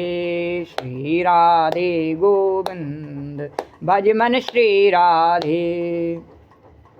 या देवी सर्वभूतेषु कथारूपेण संस्था नमस्तस्यै नमस्तस्यै नमस्तस्यै नमो नमः। या देवी सर्वभूतेषु मातृरूपेण संस्था नमस्तस्यै नमस्तस्यै नमस्तस्यै नमो नमः। ओम सर्वमंगलमांगल्ये शिवे सर्वार्थसाधिके शरण्ये त्र्यंबके गौरी नारायणी नमोस्तुते। नमो नमो दुर्गे सुखकरणी नमो नमो अम्बे दुखहरणी। निरंकार है ज्योति तुम्हारी तिहु लोक फैली उजिया। ससिल लाट मुख महा विशाला नेत्र लाल भ्रुकुटी बिकराला। रूप मात को अधिक सुहावे दरस करत जन अति सुख पावे। तुम संसार शक्ति लोकीना पालन हेतु अन्न धन। अन्नपूर्णा हुई जगपाला तुम ही आदि सुंदरी बाला। प्रलय काल सब नासन हारी तुम गौरी शिव शंकर प्यारी। शिव योगी तुमरे गुण गामे ब्रह्मा विष्णु तुम्हें नित्य ध्यामे। रूप सरस्वती का तुम धारा दे सुबुद्धि ऋषि मुनि ने उबारा। धरो रूप नर सिंह को अम्बा प्रगट भई फाड़ कर खम्बा। रक्षा कर प्रहलाद बचायो हिरणा कुश को स्वर्ग पठायो। लक्ष्मी रूप धरो जग माई श्री नारायण अंग समाई। क्षीर सिंधु में करत बिलासा दया सिंधु दीजय मनवा। हिंगलाज में तुम्ही भवानी महिमा तब नहीं जाए बखानी। मातंगी धूमावती माता भुवनेश्वरी बगला सुखदाता। श्री भैरव तारा जगतार छिन्न भाल है दुख निवारिणी के हरिबान। सोह भवानी लागुर वीर चलत अगवान। कर में खप्पर खड़ग विराजे जाको देख काल डर भाजे। सोए अस्त्र और त्रिशूला जाते उठत शत्रु यसूला। नगर कोट में तुम्ही विराजत त्यों लोक में डंका बाजत। सुमन समदानव तुम मारे रक्त बीज संकन संगा। मैं सासुर दैत्य अभिमानी जय अगवार मही अकुलानी। रूप कराल काल को धारा सैन सहित तुम ते संगारा। परी गाढ़ संतन पर जब जब भई सहाय मात तुम तब। अमरपुरी और बासव लोका तब मैं माँ सब रहे अशोका। ज्वाला में है जो तुम्हारी तुम्हें सदा पूजे नर नारी। प्रेम भगत से जो जस गावे दुख दारिद्र निकट नहीं आवे। ध्यावे तुम्हें जो नर मन लाई जन्म मरण ते सो छुट जा। जोगी सुर मुन कात पुकारी योग न होए बिन शक्ति तुम्हारी। शंकर आचार्य तप कीनो काम क्रोध जीत सब लीनो। निस दिन ध्यान धरो शंकर को कौ काल नहीं सुमरो तुमको। शक्ति रूप को मरम न पायो शक्ति गई तब मन पछतायो। शरणागत हो कीर्ति बखानी जय जय जय जगदम्ब भवानी। भई प्रसन्न आदि जगदम्बा दई शक्ति नहीं कीन बिल। मुको मात कष्ट अति घेरो तुम बिन कौन हरे दुख मेरो। आशा तृष्णा निपट सतावे रिप मूरख मोय अति डर पावे। शत्रुनाश की जय महारानी सुमरो एक चित तुम्हें भवानी। करो कृपा हे मातु दयाला रिद्धि सिद्ध दे करो निहाला। जन्म जन्म में तब फल पाऊँ तुमरो जस में सदा सुनाऊँ। दुर्गा चालीसा जो गावे सब सुख भोग परम पद पावे। देवी दास शरण निजानी करो कृपा जगदम्ब भवानी।